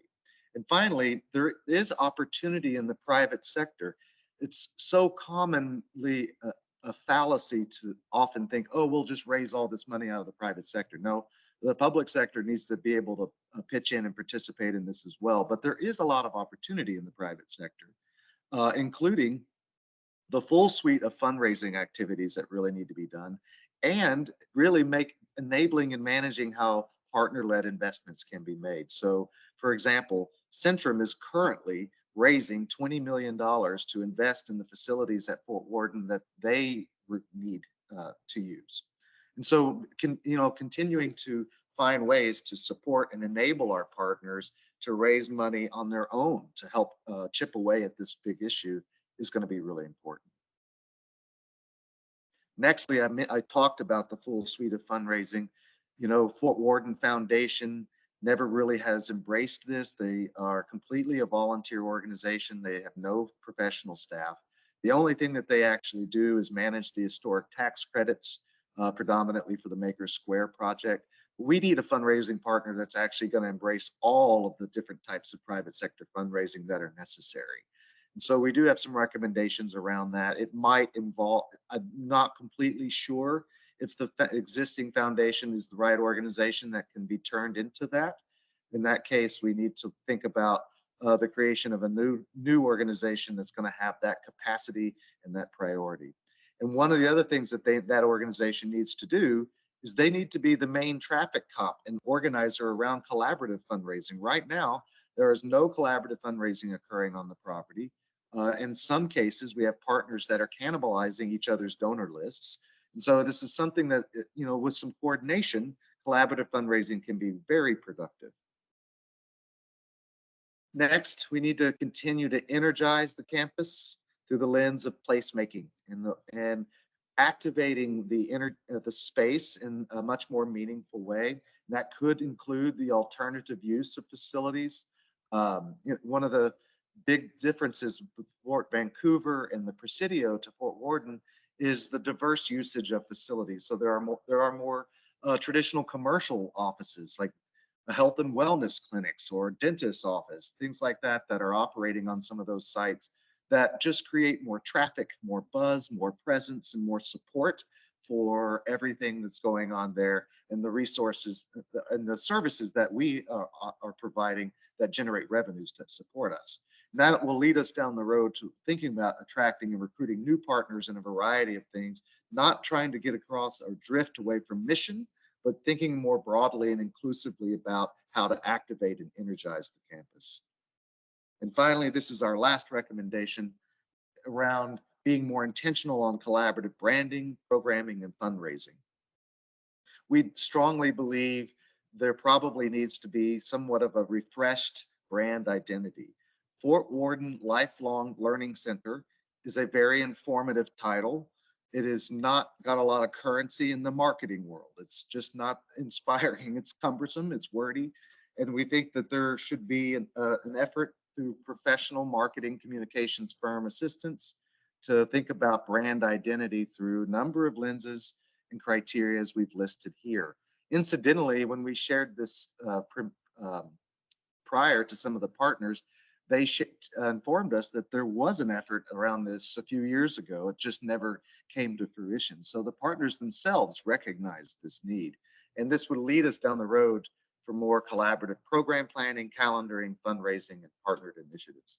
And the screenshot you see on the right is actually from Balboa Park Conservancy in San Diego, who really manages and coordinates the visitor experience to Balboa Park, which contains over 40 different museums and institutions. And you can, just something as simple as a landing page where people can go and see everything that's going on at Balboa Park, or in our case, Fort Worden. It doesn't exist today for us. This is the type of things that we're talking about. So what's coming up? So obviously today or this afternoon, we're meeting with all of you. On Friday, we're rolling out this same presentation to the partners, board, and staff leadership.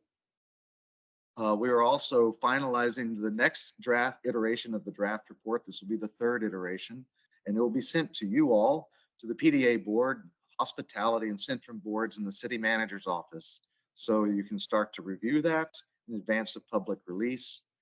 Next Monday, we're doing this presentation with the City Council of Port Townsend. And then the following day, we'll be posting this draft on the PDA's website for public comment, which will be open for 2 weeks, and give us the feedback that we not only received from you today, but and all these other key stakeholders, leading us to make any kind of final revisions and refinements by July 1 to get to a final report. And with that, that is the essence of our presentation today. Mike, Celeste, I invite you to add any other comment before we open up for Q&A. We can open up for questions. Do you want me to stop sharing or keep sharing? Maybe stop sharing and we can see folks. See each other better? Okay. Yeah, and then I just think if on the off chance somebody wants you to go back, just have your finger ready, but I'm not sure if they will. My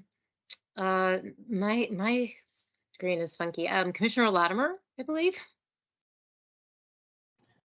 So thank you for the report, Brian. I mean, I think you did a really good job in identifying, I think, a lot of the issues that I think quite a few of us have known have existed there at Fort Worden. And yeah, I think you had a lot of great recommendations. I think though the one thing that I sort of feel like is kind of missing in this presentation is kind of the how and the who. You know, I mean, there's some great recommendations there, but as you sort of noted in one of your slides, you know, there's a sort of a scarcity of staffing and be able to accomplish a lot of these goals. So I guess my question is, and you also sort of mentioned also that there's kind of a lack of trust amongst different entities within Fort Worden. So my big question, I guess, is who's going to do all of this? Because there's a tremendous amount of work, I think, that's going to be involved in putting this sort of list of recommendations together, and how is that going to be able to be accomplished? Very fair question, and I'll start and invite Mike or Celeste to be able to jump in and add to it. So you're right, I didn't really include it in the presentation today, but in the current draft that you'll soon be receiving by the end of the week, you'll see that the back end of the plan is actually an implementation plan that comes with a timeline. However, there are still some big decisions that have to be made. Like Mike and Celeste and I actually had this marathon 4-hour work session last Friday, really evaluating like different options. What if the state just goes back to managing this all directly? What does that transition plan look like for the next 8 months? What are the actions that are necessary to make that work? What are the pros and cons of that? A second option was, what if there's a reconstitution of the existing PDA? Obviously, the current PDA would have to be substantially changed. It has to be properly resourced. It has to have the right expertise in order to be successful.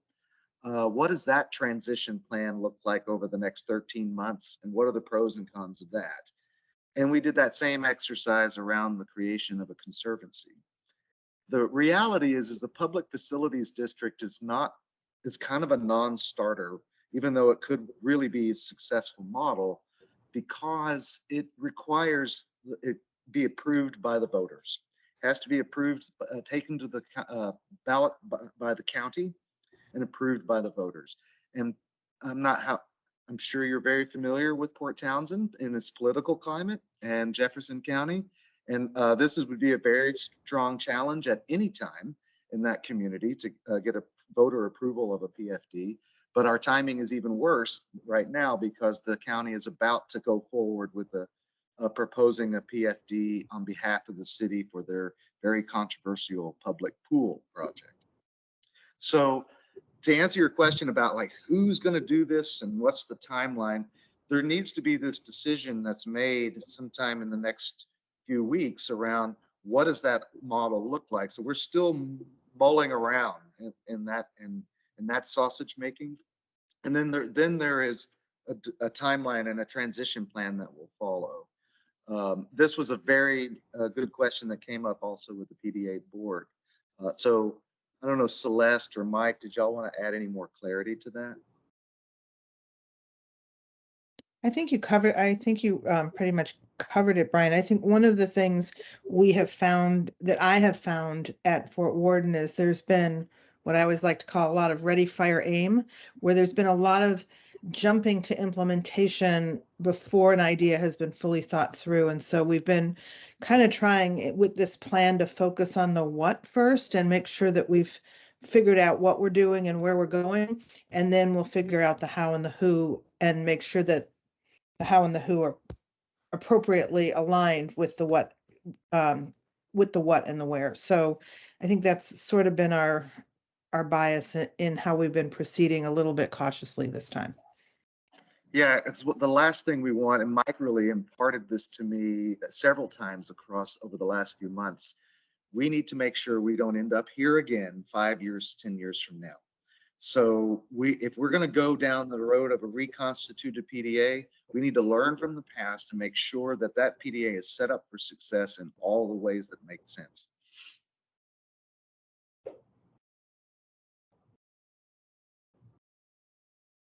So that adds value necessarily, but I'm thinking about how we started the presentation too. The state park spent about 6 years coming up with the what we're going to do here, and that is really part of what we wanted to focus on today, is making sure that that's still the vision that this commission, not that we have to answer it today, but that's still the vision that this commission's wanting to realize. And so time is not our friend right now, which is why we needed to turn this work around here in the last 4 months, and get some decisions made very soon. Ideally, this would be a conversation we're having back in 2020, but here we are. And yes, the PDA is in bad financial shape. State Parks is not well situated to step in and take this on either. And so one way or another, there's going to have to be some changes ahead of us. But I think we're fast tracking this about as quick as we probably want to right at the moment. Though again, we know that we've got to move pretty quickly.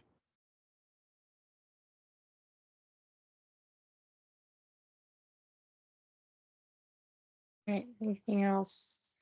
And apologies, my computer is funky so that every time someone raises their hand, they just all piled on top of each other on my screen. And so I think I still see 3 hands raised.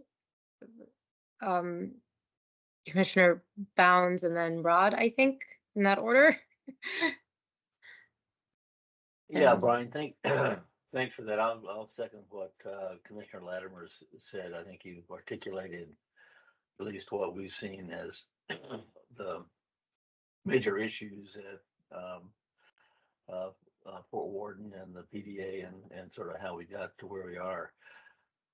My question is really, maybe it plays a little bit off of Mike Sternbeck's question, it's kind of the what would you call the inverse of the Kevin Costner line, build it and they will come, on Field of Dreams.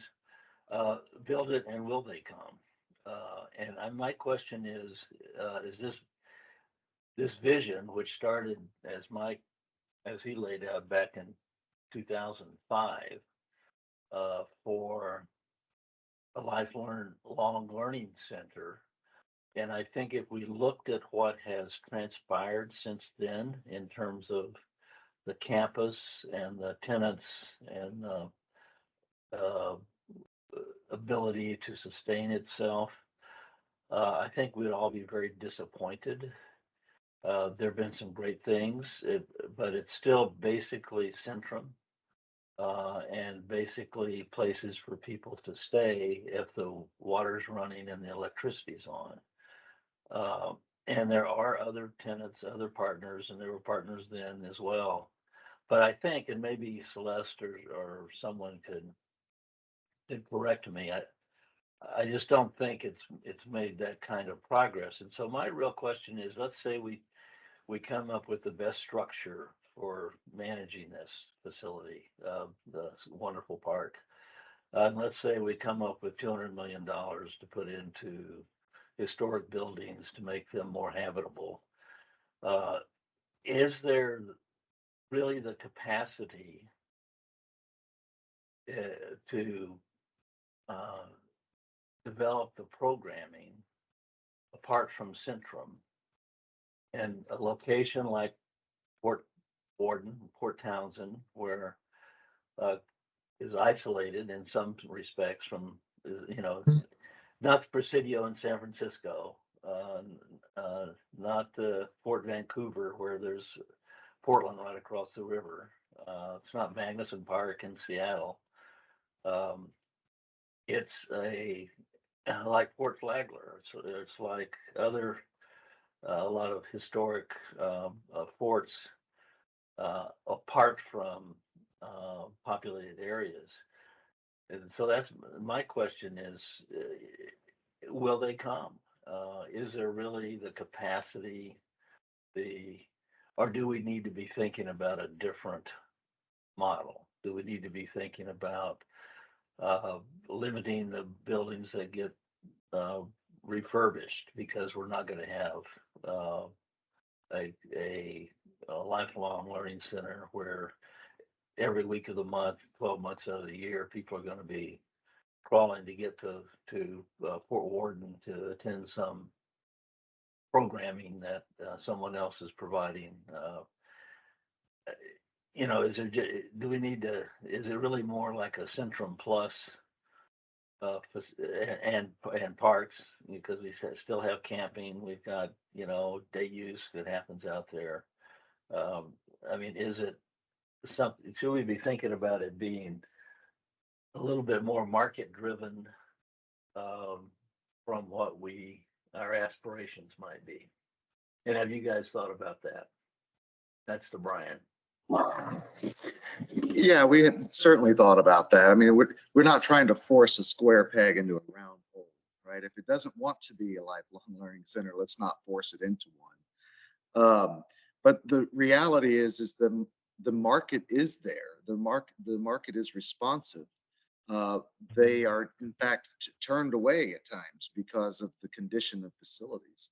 And so Port Townsend is, I mean, if you've ever seen the traffic in Port Townsend, it is a very popular destination, particularly in certain times of the year.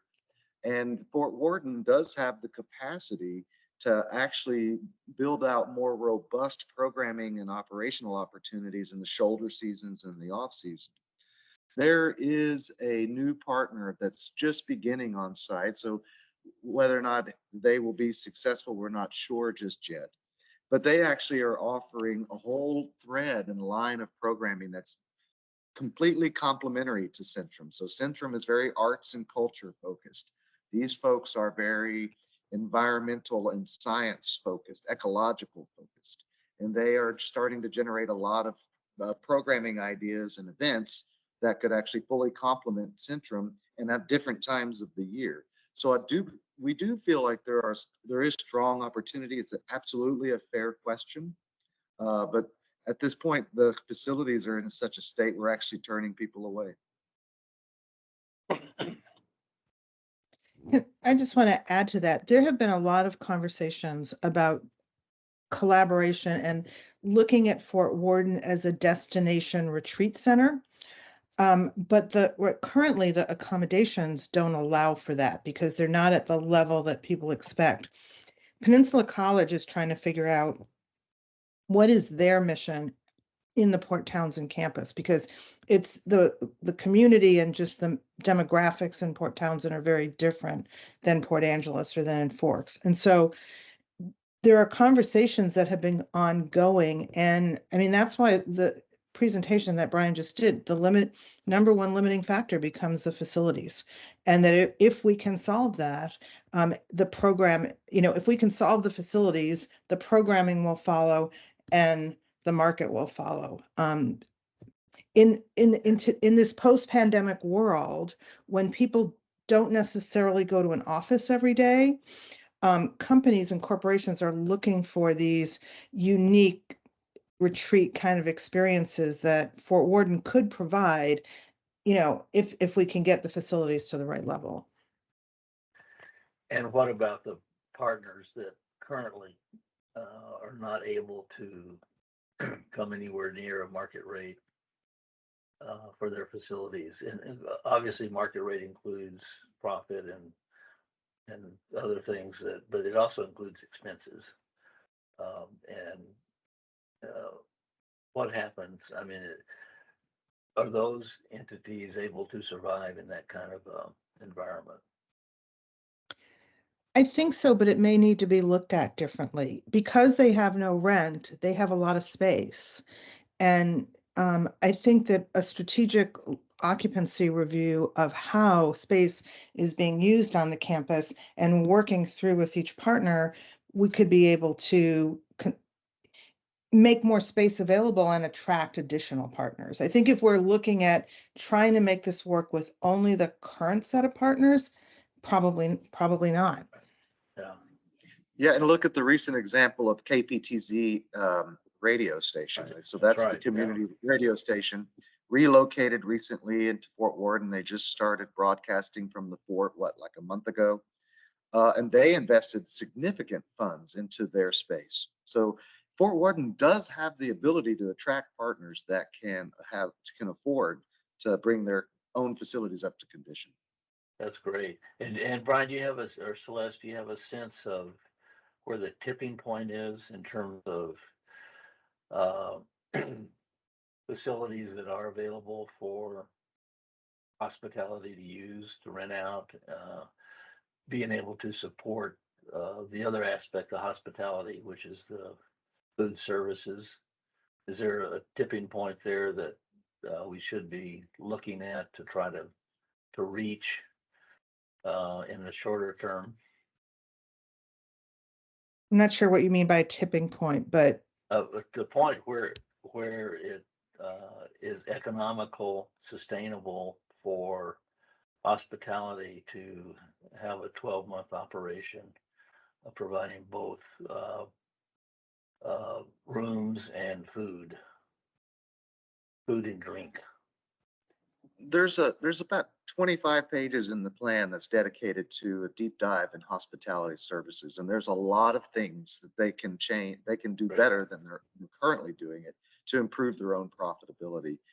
I mean, in many ways, I'm not faulting hospitality, but because they were, the current form of hospitality was created by PDA 2.0, and in many ways was not necessarily either set up to be successful. We also had a conversation with them, their leadership, a couple of weeks ago, and had this very strange aha moment where their board leadership and their executive director said, wait a minute, we've not been approaching hospitality like it needs to be a viable enterprise. We've just been approaching it thinking that we're providing continuity of service to Central.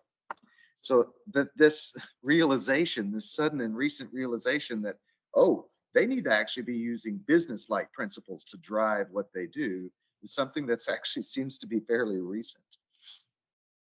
Interesting. Thank you. Mm-hmm. And I had Commissioner Rod, but I think you're right about people being dropped on and off. We might need to look at that. He's no longer here. So Commissioner Williams, you want to go ahead? Yes, thank you, Unless Chair Dannenberg. Real quick, Brian, this may be in the report, but we have a sort of a reality in that in our July meeting, we're approving a capital budget request.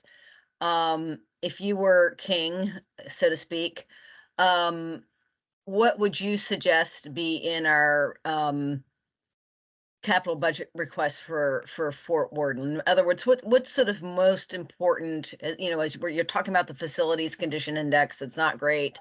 Yeah, I just like to hear your opinion on that. Well, you're really going to put me on the spot, aren't you? If you don't want to answer it, it's okay.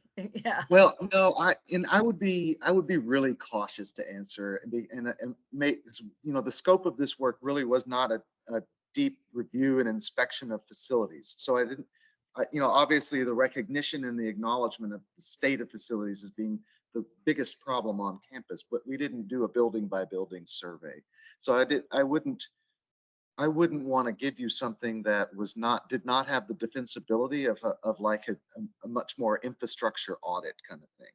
But in terms of the scale of things, I mean, if you had the capacity to make a 7-figure investment, probably given everything else you have in your portfolio across the state, a low 7-figure investment, there's no shortages of issues. I mean, in the given moment, hospitality doesn't know from 1 week to the next what their inventory is going to be based on building conditions. Like, they don't know which buildings will be operable or not because they're that close. They're on the brink of failure, whether they're sprinkler systems or lighting and electrical issues. So there's no shortage of things that could be addressed even with a small 6 or 7-figure investment. And I hope that's helpful.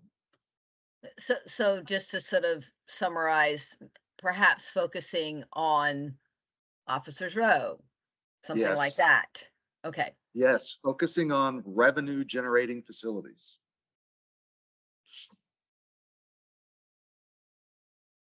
Commissioner Rod? I think you're on mute. I have two-part question. Thank you, Commissioner, Chair. We have to separate the driver from the vehicle. The driver is a PDA, and the staffing involved, the competency to run this vehicle. And where is the Kitta Bank is? This is for Brian. This is my first part of the question.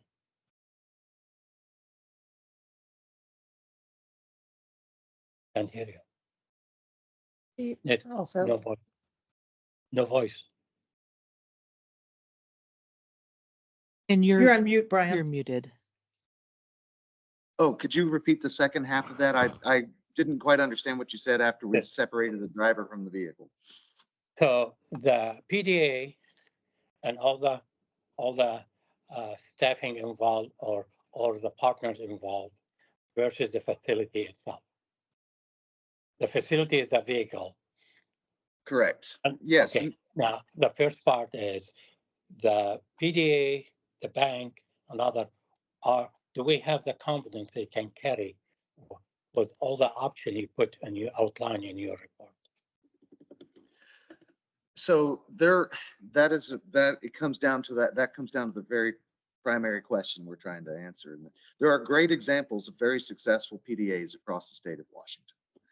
But this one was not set up to be successful, but even by the very terms of the master lease itself. And so in order to make sure that we had high level of confidence that the PDA would be successful moving forward, a lot of things would have to change. One is starting first with the terms of the master lease and really thinking hard about being able, and state park systems struggle with this a lot across the country. I know I chair the State Parks Advisory Board for Texas State Parks. I actually have at our annual meeting right now. They struggle with it here in Texas with really understanding how to go into agreements in a way to support the business success of a partner. And so that's something that's would have to be addressed. To the point you made, we'd have to ensure that the competencies, the right competencies and expertise were present in the PDA for it to be successful. Where we've gotten a little bit in trouble in the past is we had very well-intentioned, well-spoken, very optimistic people that were taking the helm, and in the end, they were over their skis in their skill set because it's so much that's required to be successful at Fort Worden. And then finally, to be able to make sure that it's properly resourced. So it's not starting off on borrowed time or money. Now, there is the issue of the existing debt service, but we've had several conversations with the bank. The bank does want to be a willing partner to be able to work through that. We don't know exactly what that looks like yet, but we also know that just defaulting on the debt doesn't solve any problems. It actually creates another problem.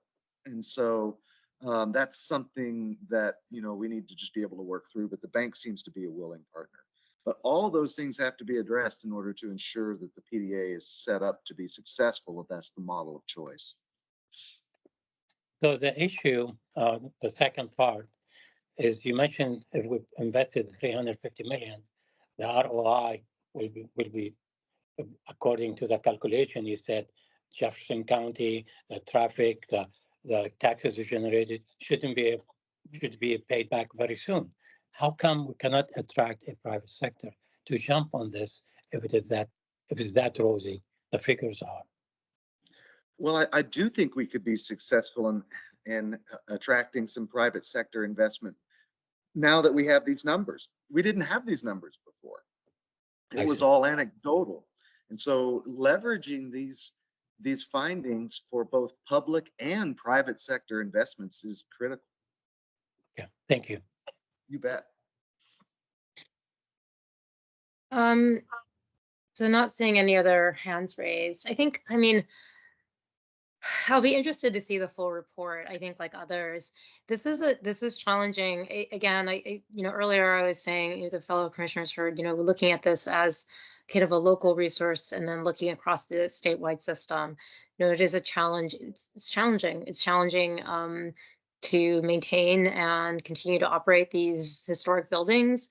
I am curious, looking at the accommodations, and I've now been to, even before I was a commissioner, I'd been to Port Townsend a lot, and I have been there now a lot for various reasons. In the last, I feel like I've been there a shocking amount the last few years, not related to the PDA, but it does feel I don't know what the traffic, honestly, I don't, the only time I've ever seen terrible traffic is during the boat festival. And maybe that's just because I'm coming in on the ferry from Coupeville, that I'm not seeing it as bad as it could be if you're driving in a different direction.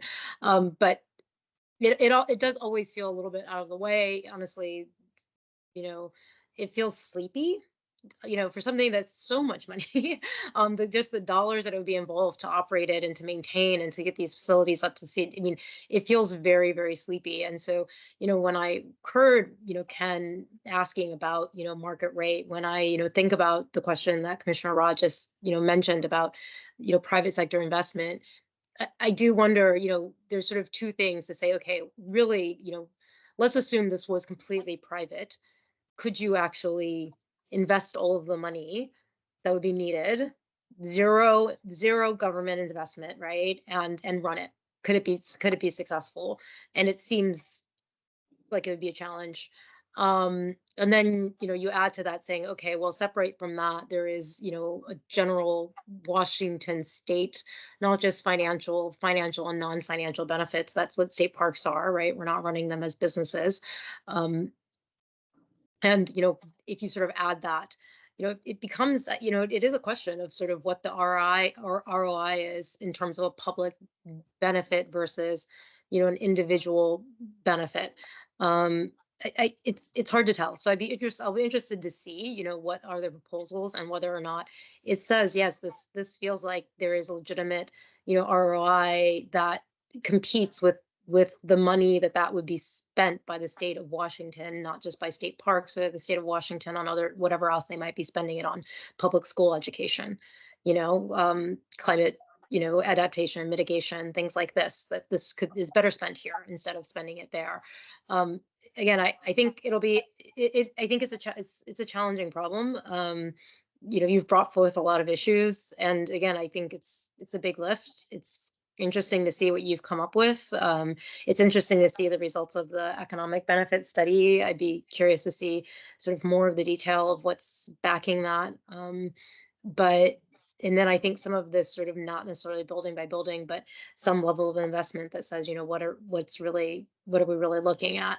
Because of course, facilities go down, and that's, again, looking at the facilities and also hearing about some of the issues we've just had with, extreme weather events, whether or not that's going to be inevitable, if we're going to be able to withstand that as it becomes worse, as, the effects of climate change, if that's just something that we're going to continue to see.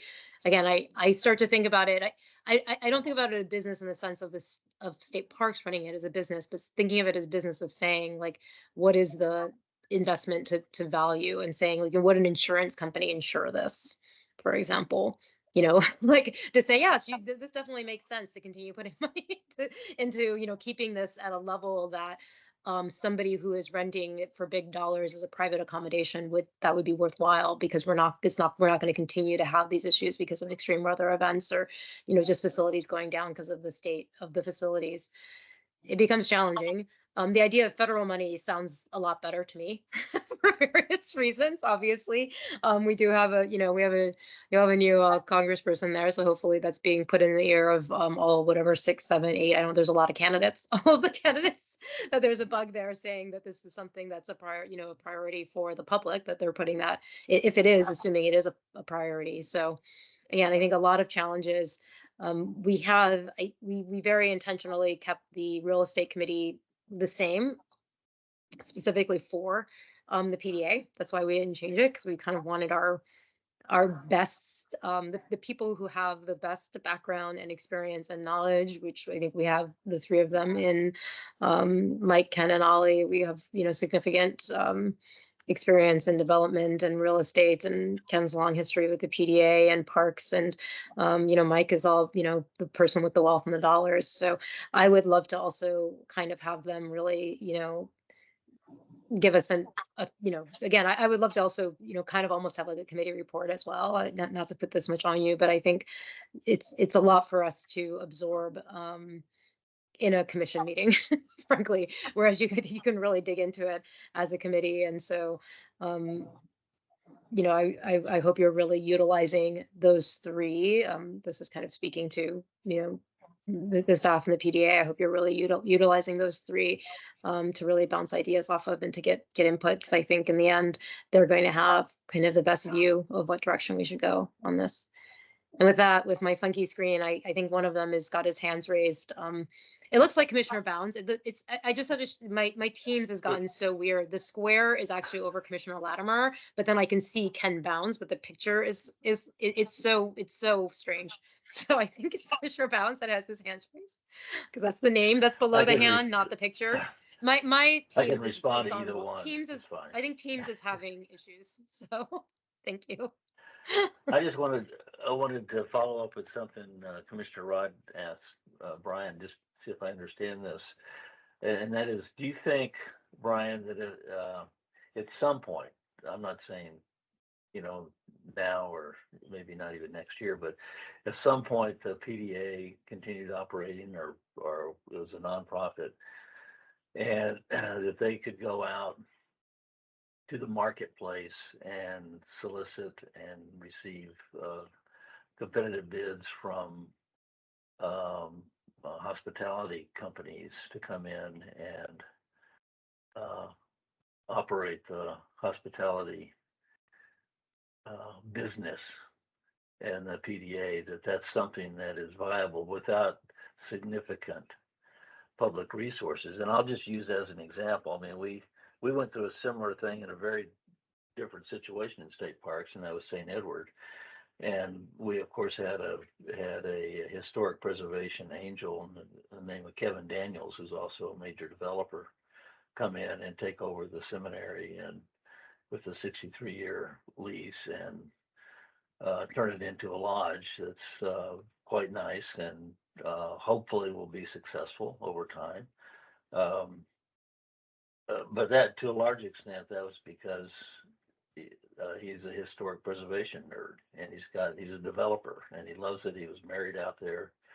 So that's somewhat unique, but do you think that it is possible to have a private hotel hospitality company come in and operate the business part of the hospitality functions? I do think that's possible. I'll start and see if Celeste or Mike. I mean, we talked to Bridgeton Hospitality about the possibility of what a deal would look like to a firm like theirs. Looking at what's the potential ROI on the adaptive renovation of building 225, for example, into more traditional hotel room, like leisure traveler type accommodations, which is not what Fort Worden currently is. And they indicated that building 225 in itself probably would not be large enough to actually generate the revenues that they would need to be, to recoup their investment. But if there was a second building that could be added to that, that might be something that could be palatable for them, right? So I do think there are opportunities in that space. I know there's been previous discussions with Columbia Hospitality. There's another group up in Edmonton called the Hotel Group. There are a number of providers, but I think we really have to have lease agreements in place, concession agreements in place that make sense, that support their success. We need to probably, at a minimum, start to bring the quality and the reliability of certain facilities up a bit. But I do think with some minor moves like that, you can attract the right kind of investor. Thanks, Brian. I just said, yeah, That's we have, encouraging. Thank you. along with hospitality, we've had several conversations with Columbia Hospitality. They're interested if we can get the facilities updated to a point, and they're interested in working with us on that. But we're going to have to get into deeper, more specific conversations with them, but there is interest there. In fact, there's been interest there since 2021. And just, sorry, Brian, but the hotel group is in Edmonds, not Edmonton.